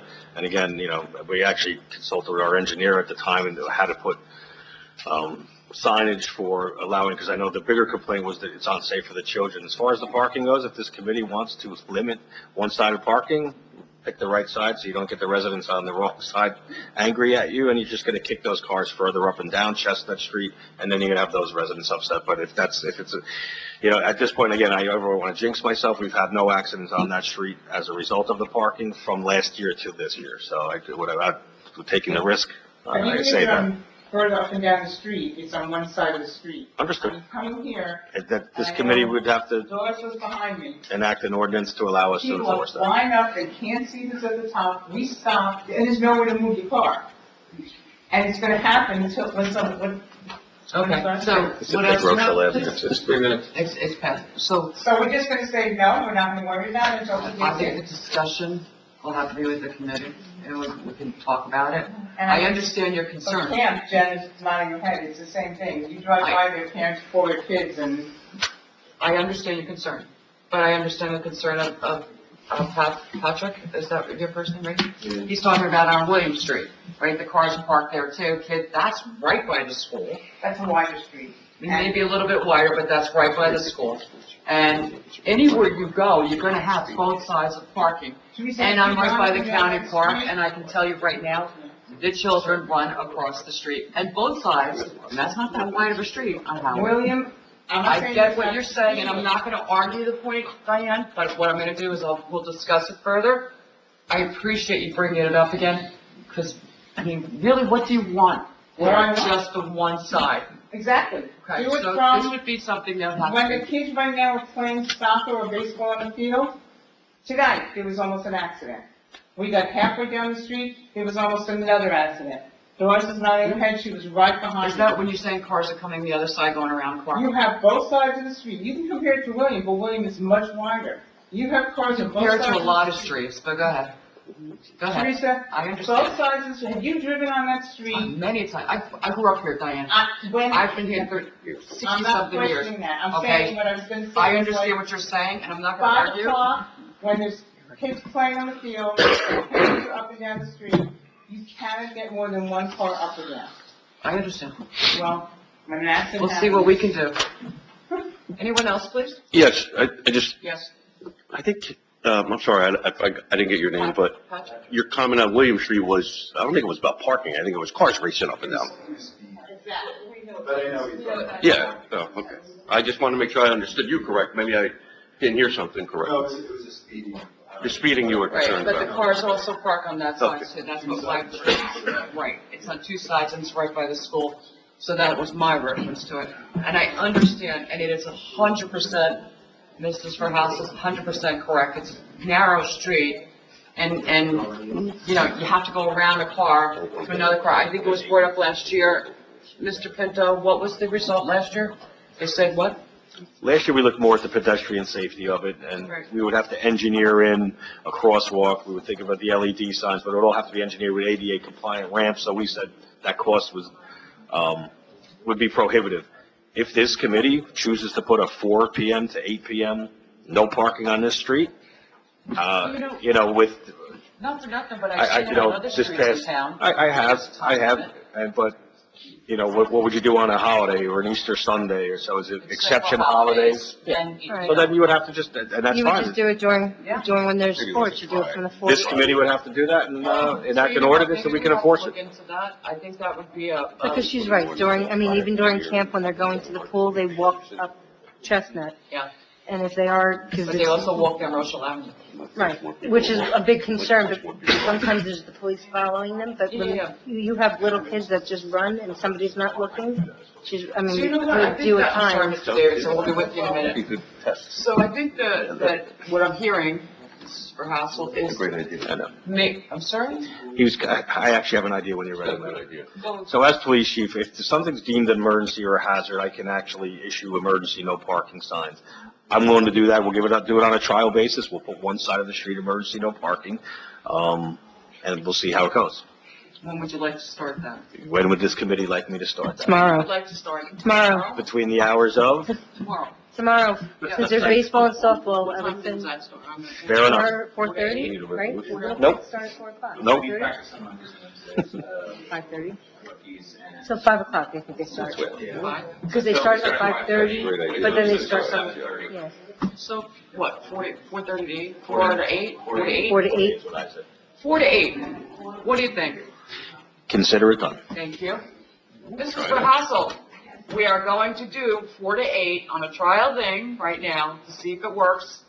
Hopefully it'll work from 4 to 8, except for holidays, and we don't know, because No, Saturday. Saturdays they have So sports. except for holidays, Sundays too, you don't really, do you do much on Sunday? Softball, I think, but not really. I don't think it's bad on Sundays. So Saturdays, Saturdays. but not Sundays or holidays, right? Yeah, Saturdays would be like 9 to 12 when they See, do that's it. different hours, so we'd have to change this up. So what do you want to do, just 4 to 8? I would just start the 4 to 8. I think that's, yeah, let's see if we can do the 4 to 8 then.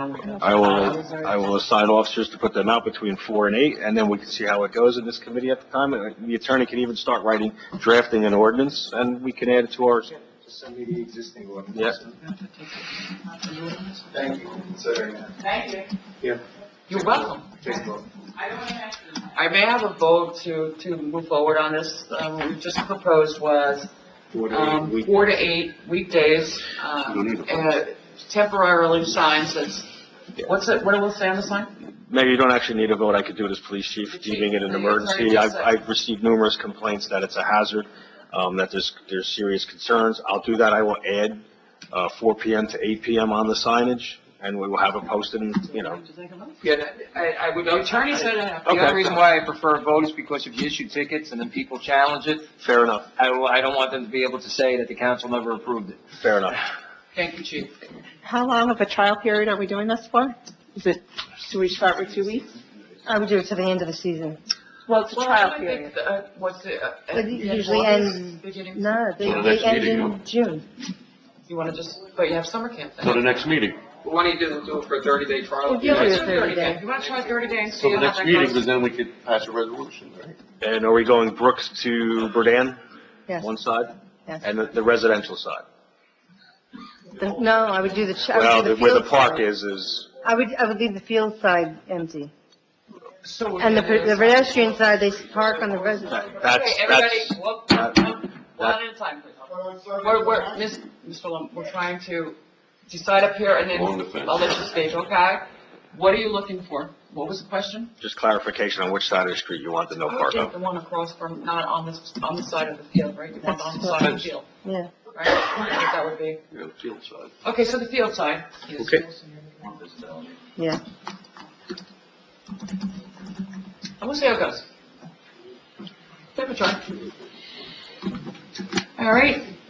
So we have all right, so I'm gonna have to make a motion for that. I'll make the motion. A second. A second, okay, roll call. Okay, Councilor Kichi. Committeewoman Kichi? Yes. Committeewoman Artola? Yes. Deputy Mayor Miller? Yes. Committeeman Trubinsky? Yes. Mayor Judge Corvallis? Yes.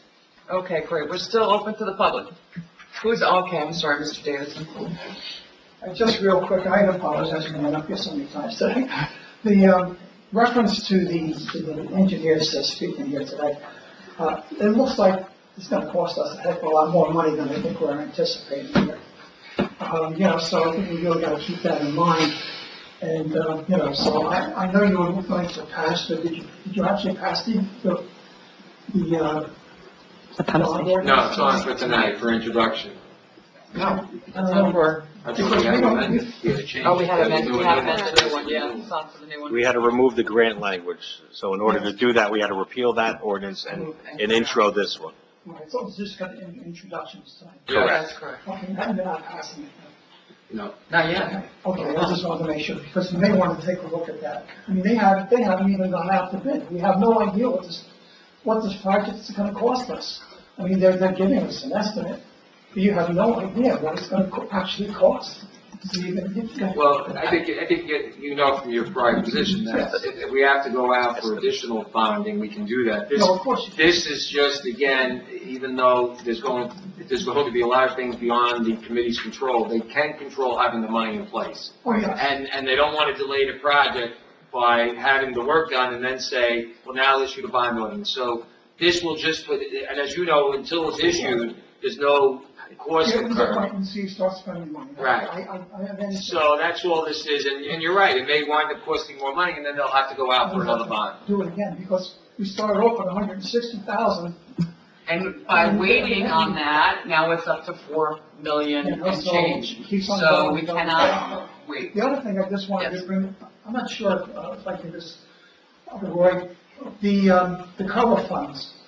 I don't know how much we actually have in the budget this year, or how much there is total.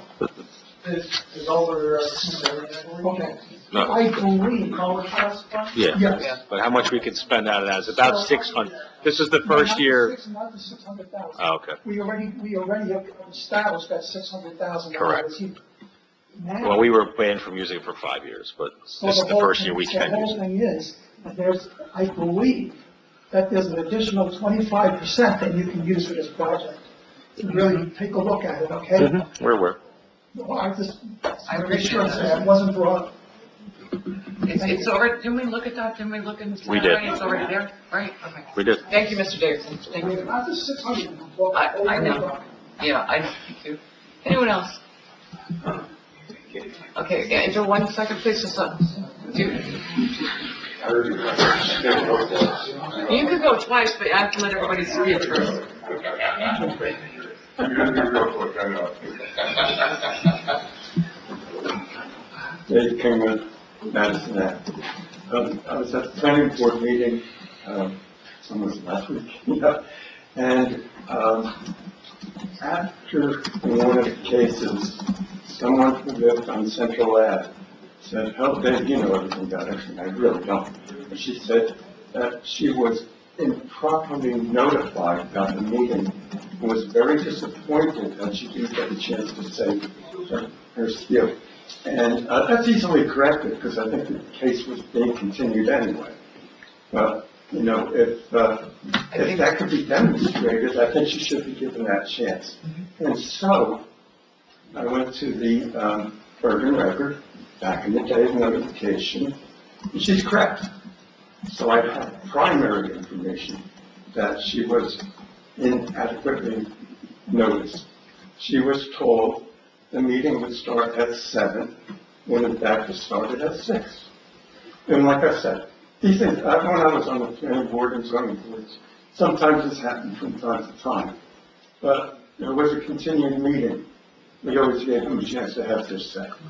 On a good note, because I like to end it on a good note, I was very, very happy to see that someone proactively asked questions about the southeast end of town, Route 17 expansion, and the stream that's in that area. Now, I've given that a show and tell on that one time, a few months back, to the planning board. The name of the stream is Westerly Brook. It's on the east side of town. Why would you call it Westerly Brook? Well, it's on the westerly side of Maine. Thank you very much. Thank you, Mr. Kimball. Okay, Mr. Hanson? Sorry, guys. That's okay. Glad you signed. Some of you guys know I'm like a dog with a bone, so, as I was in the back, but you can't go first. Too much happens. So, first, I didn't know we get to sit there, so I might do that next time. Sure. I didn't hear that guy talk about anything that you guys mentioned, especially that pile of dirt, which is disgusting to look at. Which man are you referring to? The guy from Telford. Oh, okay. But with the speeding, I went in the back of the room and I just looked up real quick. There's certain areas where you can, maybe I'm wrong, but if I'm wrong, then there's other people who are wrong. I'm just seeing like Cape May, they've made roads that are 15 miles per hour only. Every road in Cape May is only 20 miles per hour. You can, Hoboken, every road in Hoboken is 20 miles per hour, and they changed their whole layout of their city for where school zones are to make any road that's adjacent. And I think there's also leeway, I don't know, but I think near a park, you would be able to do 15 miles per hour. It makes sense because the kids are there. But I just think it's like, are we serious about looking into this and doing it and tackling it as a problem? I think this suggestion that Dean is proposing is a good idea, but it's also, like you said, going to push cars. Is it a serious long-term solution? And does it address the speeding? I mean, I think we could look into this, Mr. Madsen. I just spoke to council about it. We can check into that, about the lower rate on certain streets in certain towns. I don't know if anything's ever going to correct speeding, and that's my opinion. Other than the operator. Thank you. Other than the operator. I just can tell you, as being in the medical field, I've seen too many things that have happened. I'm a nurse, and you know, a lot of things you can see with the cars. It is a dangerous situation, and unfortunately, when we have people who are upset about it, and rightfully so, passing of the cars on each thing, I mean, I can tell you, I've gone off Chestnut pretty much just since I was 18, and how to pull over, even on Harvey Avenue, that's another one where you have to pull to the side so somebody else can get around. Howard is the same thing. Some of these streets are very, very tight. But with that being said, we'll check in to see if we can get a little slowdown. Elderado a little bit wider. We'll try this. Not necessarily my road, and near the park, I would think you might have. We have different areas of park. We have over by Matthews Field, By your house, by Howard, right here by the dam. You know, there's a, big, and Chestnut. And it's not a big town, I mean, I No. would think, the school zone, how big is the school zone? Could be like half the town. Quite big. I think the school line, I think it's 12 acres, if I'm correct. I have to remember So, off the top I of don't know, my it's head. just a suggestion, I mean, I know getting cars on the one side will definitely help. Because you don't realize it until you listen to this conversation, and then you drive down the road, and you're like, oh, wow, I don't feel comfortable driving 25 miles per hour, Right. because if somebody jumps out, there's no way I'm gonna have control of my vehicle in time I know. when that ball rolls out in the middle of the street. And it does. And not only, it's a funny thing, and it's not funny, it's terrible, but what is on Howard, because I live by the county park, is this massive buck deer that if you hit that, your car's gone. And believe it or not, there's a lot of deer coming out, even more so now, when, dusk kind of thing, or early morning. Driving home the other night, it was about maybe 9:30, and I saw this 8-point buck out in the middle of the street. I mean, I have a truck, but it's just, it just kind of went across the road. So you're not only hitting children or adults or anything else, human beings, you could be hitting, animals and destroying your car. So I asked again, and I'm sure this whole committee's asking again, slow down. I mean, that's all I can say, and we can get that message out as much as we can. Everybody take a sign, put it on your curb, slow down. Let's throw some kind of support or action for this, and move forward. Thank you. Anyone else? Mr. Crowell. Scott Crowell. Hello, everybody. Scott Crowell, 189 West Owen Street. What I have to say tonight is good. Good. I said, you come here, you sit here, and you realize how many people are in this audience and the people up on the dais actually give of themselves and their time. He's sitting here tonight, I know I'm going to embarrass him, but Mr. Donatello, the OEM, Gail, Teresa, Tommy, we were there. We do his tabletop exercises. We do his IEPs. They're phenomenal. Chief can tell you that it's a phenomenal thing that a lot of the taxpayers don't know what you have. Dave Brown at DPW, same thing. We get together with these tabletop exercises and you're just like, everybody has their stuff together. It takes a village, and all these guys and ladies put their heads together, and they do a phenomenal job. Police department answered over 1,700 calls. Nobody got hurt. That's great. Fire department answered over 200 calls. Nobody got hurt. That's a great thing. That's because these guys train, and they do what they need to do to make us safe. And for that, I applaud everybody.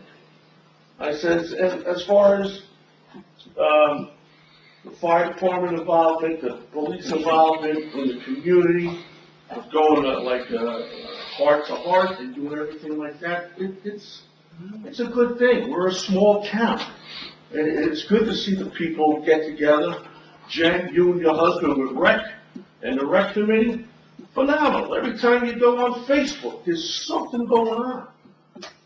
Tommy, you make me want to come to the library. Karaoke. It's great. And I just want to tell you guys, you're doing a great job. Thank you for everything you do. Thank you. Thank you. Thank you. Thank you very much. good to get, and thank you once in a while, right? We really don't get too many of them, but anybody else from the audience? No? Okay. One last comment, Teresa. Just the fact of no parking, which just made me think on the side of the fence. It said, we are a small town. Maybe that'll be conducive to more walking in the town. Maybe young parents will want to walk their families more to across the town, like what we're trying to advocate with the trees and the canopy with the trees and all that. So good things are coming out. Thank you. Thank you. All right, hearing and seeing no one, may I have a motion to close public? I'll make the motion. You have a second? I'll second. And then roll call, please. Committeewoman Apici? Yes. Committeewoman Artola? Yes. Deputy Mayor Miller? Yes. Committeeman Truinsky? Yes. Mayor Judge Covello? Yes. So we have the next one is a 2025 Bergen County Trust Fund grant application for Carly Field Improvement Projects. So this is going, this has to be open to the public because we have this resolution on this, right? So why are we doing it? It is a part of the grant application that we have a public hearing. Yes. Please repeat that. Okay. We have to open this because. Yes, it is actually a requirement of the grant application. We have to have a public hearing and also pass a resolution on this, which is on the consent agenda, number 143.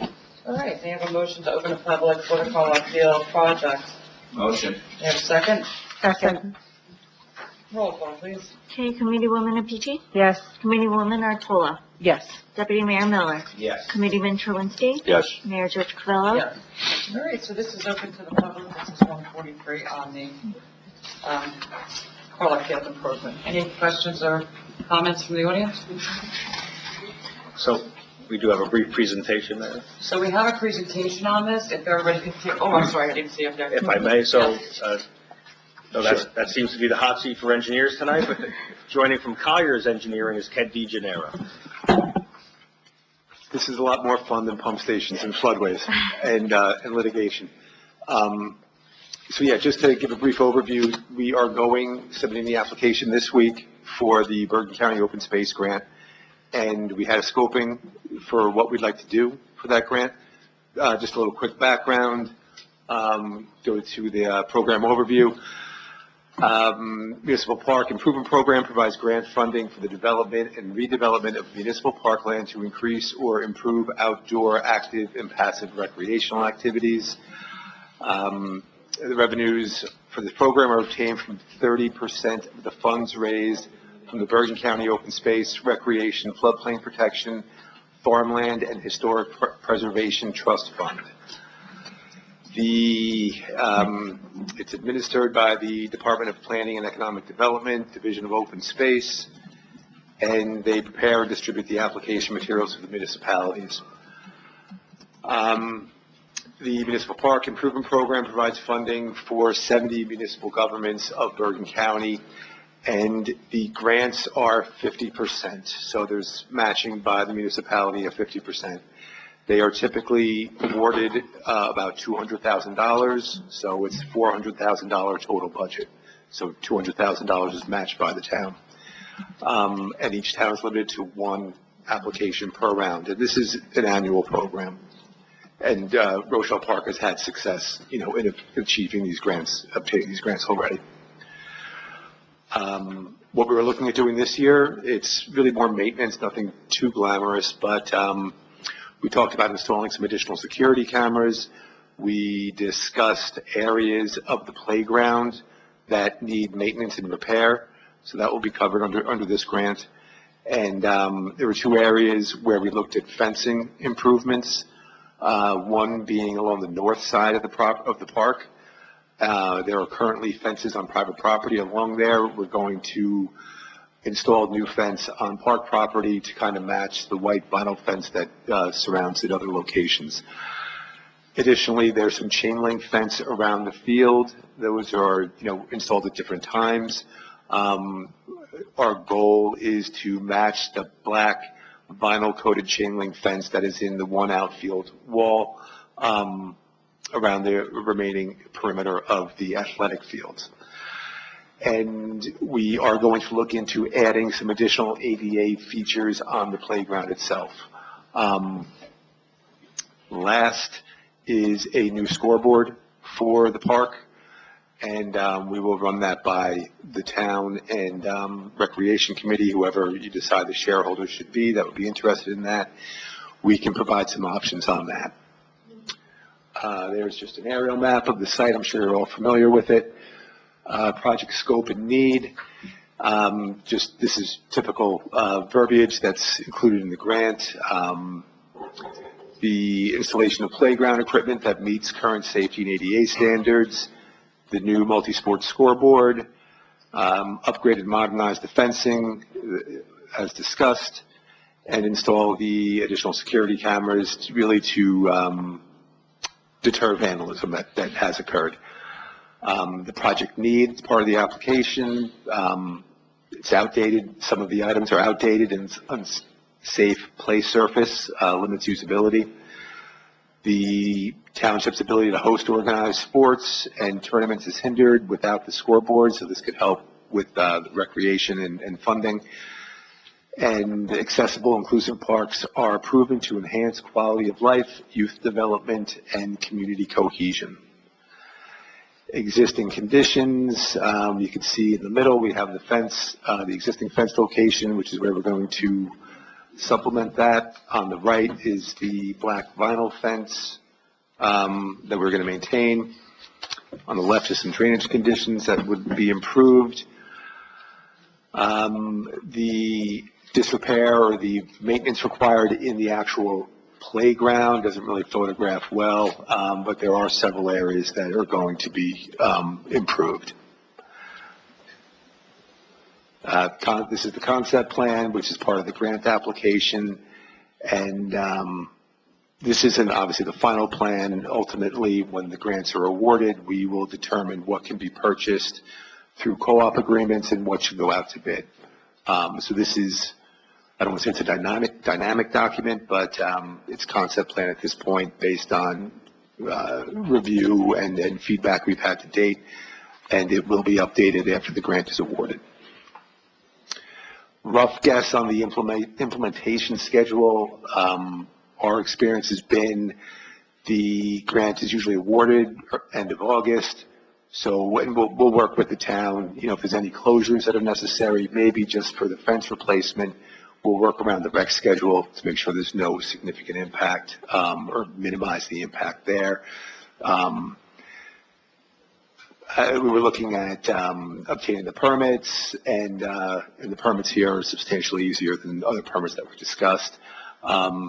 Obtain the permits, complete the plans, bid documents, end of January, advertise for bids, end of February, award bids in April, begin construction in May, and again, we'll work to make sure that this timeline is suitable to what the borough needs. Complete construction the end of August of 26, and submit for grant reimbursement payment at the end of September. So that's the rough timeline. I think they give you 2 years to use the funding. So we would be ahead of that schedule, and it can be adjusted as we discuss it further. So that's the big picture, where we're at, what we hope to do, and certainly any public comments we'd like to hear. Anybody from the dais, please? Yes, Mayor, may I? Yes, please. Thank you so much for this presentation. Is there any opportunities for a temporary solution for that hole in the playground that was shown in the presentation? There is the one larger hole that's kind of coned off. We can look at that to try to provide something that is cost effective and suitable, because it's an eyesore, it's potential liability, it should be fixed sooner rather than later, rather than just a cone. So we will get back to you on that. Thank you. Anybody else up here? No? Anybody from the public? No? Hearing or seeing none, may I have a motion to close the public? May I have a second? Second. Roll call. Committeewoman Peachy? Yes. Committeewoman Otola? Yes. Deputy Mayor Miller? Yes. Committeeman Chalinsky? Yes. Mayor Judge Covello? Yes, thank you very much for your time. Thank you, everybody. All right. Okay, so now we have the introduction of ordinances here. And this is ordinance, 1231-25. Ms. Judy, would you please read this? Ordinance number 1231-25, bond ordinance providing for the reconstruction of a sanitary sewer pump station by and in the Township of Rochelle Park in the County of Bergen, State of New Jersey, appropriating $4,590,000 therefore, and authorizing the issuance of $4,371,428 bonds or notes of the Township to finance part of the cost thereof, and repealing bond ordinance number 1222-25, finally adopted by the Township on March 26, 2025. Thank you. Okay, so I have a motion to introduce. Any discussion on this first, from the dais? No? Okay. Motion to introduce this? Motion. May I have a second? Second. Committeewoman Apici? Yes. Committeewoman Artola? Yes. Deputy Mayor Miller? Yes. Committeeman Truinsky? Yes. Mayor George Carvello? Yes. Motion passes. Passes. Okay, so bond ordinance 1231-25 was introduced and passed upon first reading at a meeting of the Township Committee of Rochelle Park on April 23, 2025. It will be considered for final passage after public hearing at a meeting at the Township Committee to be held here, 151 West Passaic Street on May 28, 2025 at 7 p.m. Okay, question on this one. Why are we going into the 25th of May? I'm doing it, you need a longer time to advertise. Correct. This is Yes. going to be for the 30 days, right? Yes. Okay. So Just this wanna is held clarify as per bond council. Clarify for everybody else, because they're going to say, why not at the next meeting? So we're going to make that clear. Yes. Okay, so this is for adoption. Motion to open to the public for this ordinance. Yes, would you like for me to read this? Please. Okay. Ordinance 1226-25, this is for ordinance adoption. An ordinance of the Township of Rochelle Park in the County of Bergen, State of New Jersey, providing for a special emergency appropriation in an amount not to exceed $190,000 to fund the preparation and execution of a complete program of reevaluation of real property in the township. So we're going to do all of 5 of these, right? 1, 2, Yeah. 3. Hold on a second. We're going to do all. There's 5 of them here. Correct. So I will read all of the titles and you can open it up for public hearing. Is that okay with you, Mary? Thank you. Okay, the next one is ordinance 1227-25, bond ordinance providing for various 2025 capital acquisitions and improvements by and in the Township of Rochelle Park in the County of Bergen, State of New Jersey, appropriating $2,032,000 therefore, and authorizing the issuance of $1,972,100 in bonds or notes of the township to finance part of the cost thereof. Moving on, ordinance 1228-25, calendar year 2025 ordinance to exceed the municipal budget cost of living allowance and to establish a cap bank. Ordinance 1229-25, an ordinance to provide for and determine the maximum annual salaries of various municipal employees of the Township of Rochelle Park. Lastly, ordinance 1230-25, an ordinance to amend Part 2 General Legislation, Chapter 73, entitled Cats and Other Animals of the Township Code of the Township of Rochelle Park. Thank you very much. So I need a motion here to open to public on this. I'll make the motion. All right. Have a second? Second. Call for. Committeewoman Apici? Yes. Committeewoman Artola? Yes. Deputy Mayor Miller? Yes. Committeeman Truinsky? Yes. Mayor George Carvello? Yes. So this is for 5 of the ordinances. Are there any questions on any of these? When you come up, if you can please state what ordinance you're questioning, so the record is clear. Sorry. Salary ordinance? Yes. Another thing I question here is the fact that you have a range. We've had a range before, Mr. Davis. And I just don't really understand why we would need a range. As an example, we just hired a new municipal clerk at $110,000. That's correct. However, it says here that the clerk, the range is, let's see here, is anywhere between $60,000 and $150,000. Are you planning on giving? We can't, first of all, it's, personnel, we're not going to discuss that, but we've had ranges, prior to this. We had them, I believe, 2 years ago. Yeah, so if I may, Mayor, so under Mr. Terhune, he started with the ranges. I kept it going, and what we did this year, so as not to do this every year, Right. I predicted out hopefully 2 to 3, maybe even beyond years, in salary range. So that way we don't have to continue to do this. But as you know, nobody gets a raise until the salary resolution is passed per Yes. each, I understand so that. that, But on our full-time employees, we have every right in the world to know how much they're being paid. No, And you- no, the ordinance, the salary range in an ordinance just gives flexibility without having to introduce an ordinance every time you change someone's salary. correct. And the public does get to know because the ordinance isn't enough, a resolution that has to be passed. No, I understand that. So there's full transparency, so, because your question was, how does the public know? The public's gonna know because there's gonna be a resolution on the agenda stating the specific salary. So I understand this on the hourly wages, when you need to have, somebody that comes in that has more experience, and so you don't want to give them, starting salary as minimum wage. I get that part of it. But if you have a full-time employee, I'm just asking, so to me, it's a full-time employee. Person, whether they be hired or whether they continue on with their position. The whole point of the matter is that I don't know what's the point of the range? And it's not because they're hired yet. Well, no, it's the flexibility, because otherwise every time you'd have to reintroduce an Yeah, ordinance so- changing the salary. Correct. So what happened, if I may, again, Mayor, what happened, Mr. Davidson, you used the clerk's position as an example. It wasn't enough to compensate Ms. Kim for her expertise and her years of experience, so I needed to change it regardless. So while we were changing that one specific position, I addressed all of them, so I don't have to do this, hopefully, for next, or whoever may be sitting here, for the next 2 to 3 years. Seems to me it's been negotiated higher. Thank you. Anybody else?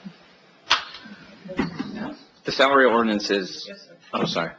The salary ordinance is every single year, correct? Or No, we don't have to do that. But You change the salary. Gotcha. So this is good for, I'm hoping 2 years minimum, maybe Okay. 3 for some positions, but hopefully for 2. It's a raise, for instance, they're in that range, we literally have to put it on the agenda and the dollar figure for approval. So, Ms. Kim saying, Ms. Kim, just give an example, Ms. Kim goes up $3,000, I'm just giving an example, then we have to actually write out a resolution for that, put it on the agenda and approve it. So everybody will know, how much. Good? Yeah, because it was higher, yeah. All right, anybody else? No. All right, here is Sina Warren, may I have a motion to close, please? I'll make the For the motion. public, I'm sorry. Yeah, I make the motion. Thank you. May I have a second? Second. Roll call? Committeewoman Apici? Yes. Committeewoman Ostola? Yes. Deputy Mayor Miller? Yes. Committeeman Truinsky? Yes. Mayor George Carvello? Yes. All right, so I'm going to actually have to do a motion of adoption individually for each one with a motion and a second and a roll call. So, ordinance 1226-25, may I have a motion to remove this? Motion? May I have a second? Second. Roll call. Committeewoman Apici? Yes. Committeewoman Ostola? Yes. Deputy Mayor Miller? Yes. Committeeman Truinsky? Yes. Mayor George Carvello? Thank you, yes. Moving on to ordinance 1227-25, may I have a motion to adopt this ordinance? Motion? May I have a second? Second. Roll call, please. Committeewoman Apici? Yes. Committeewoman Ostola? Yes. Deputy Mayor Miller? Yes. Committeeman Truinsky? Yes. Mayor George Carvello? Yes, motion's passed.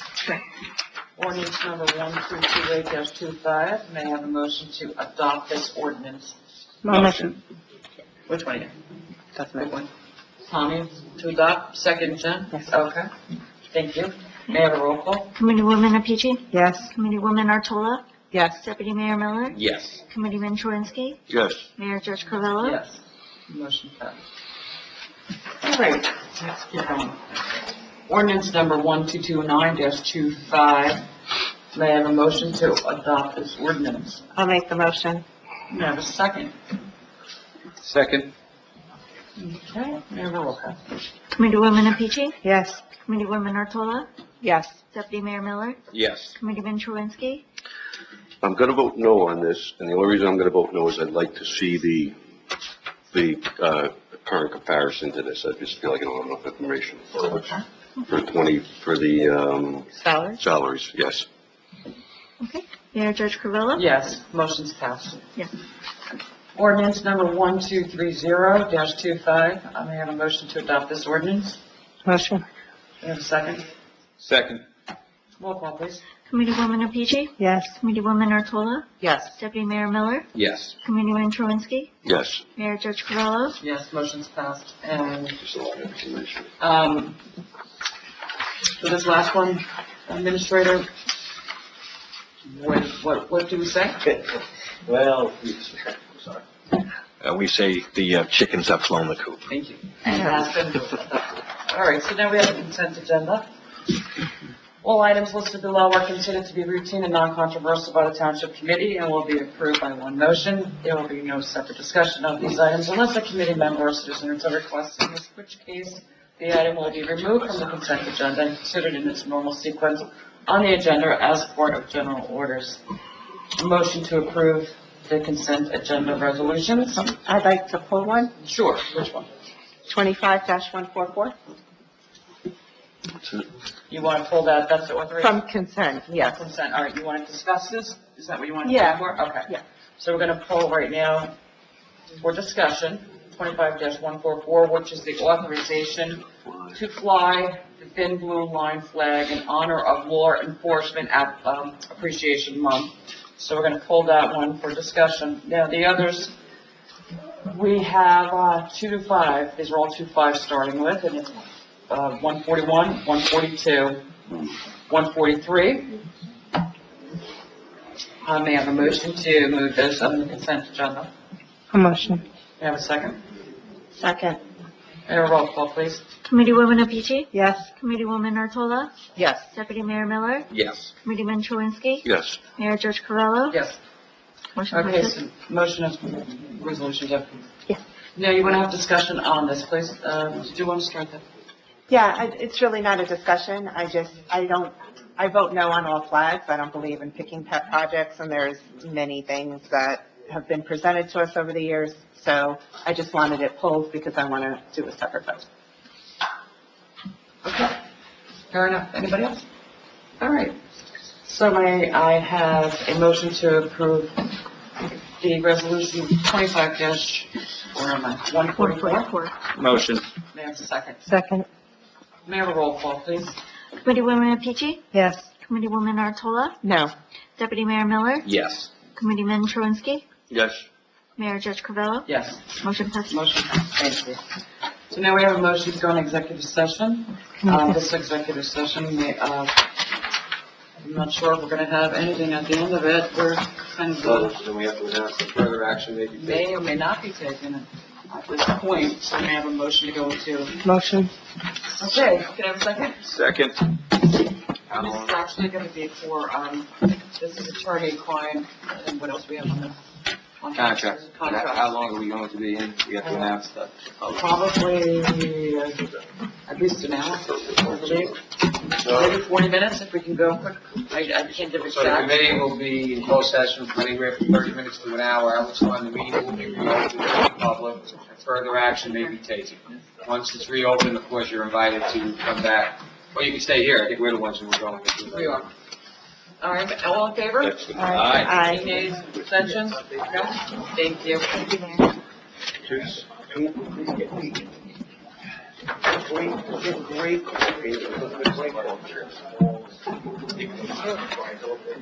right.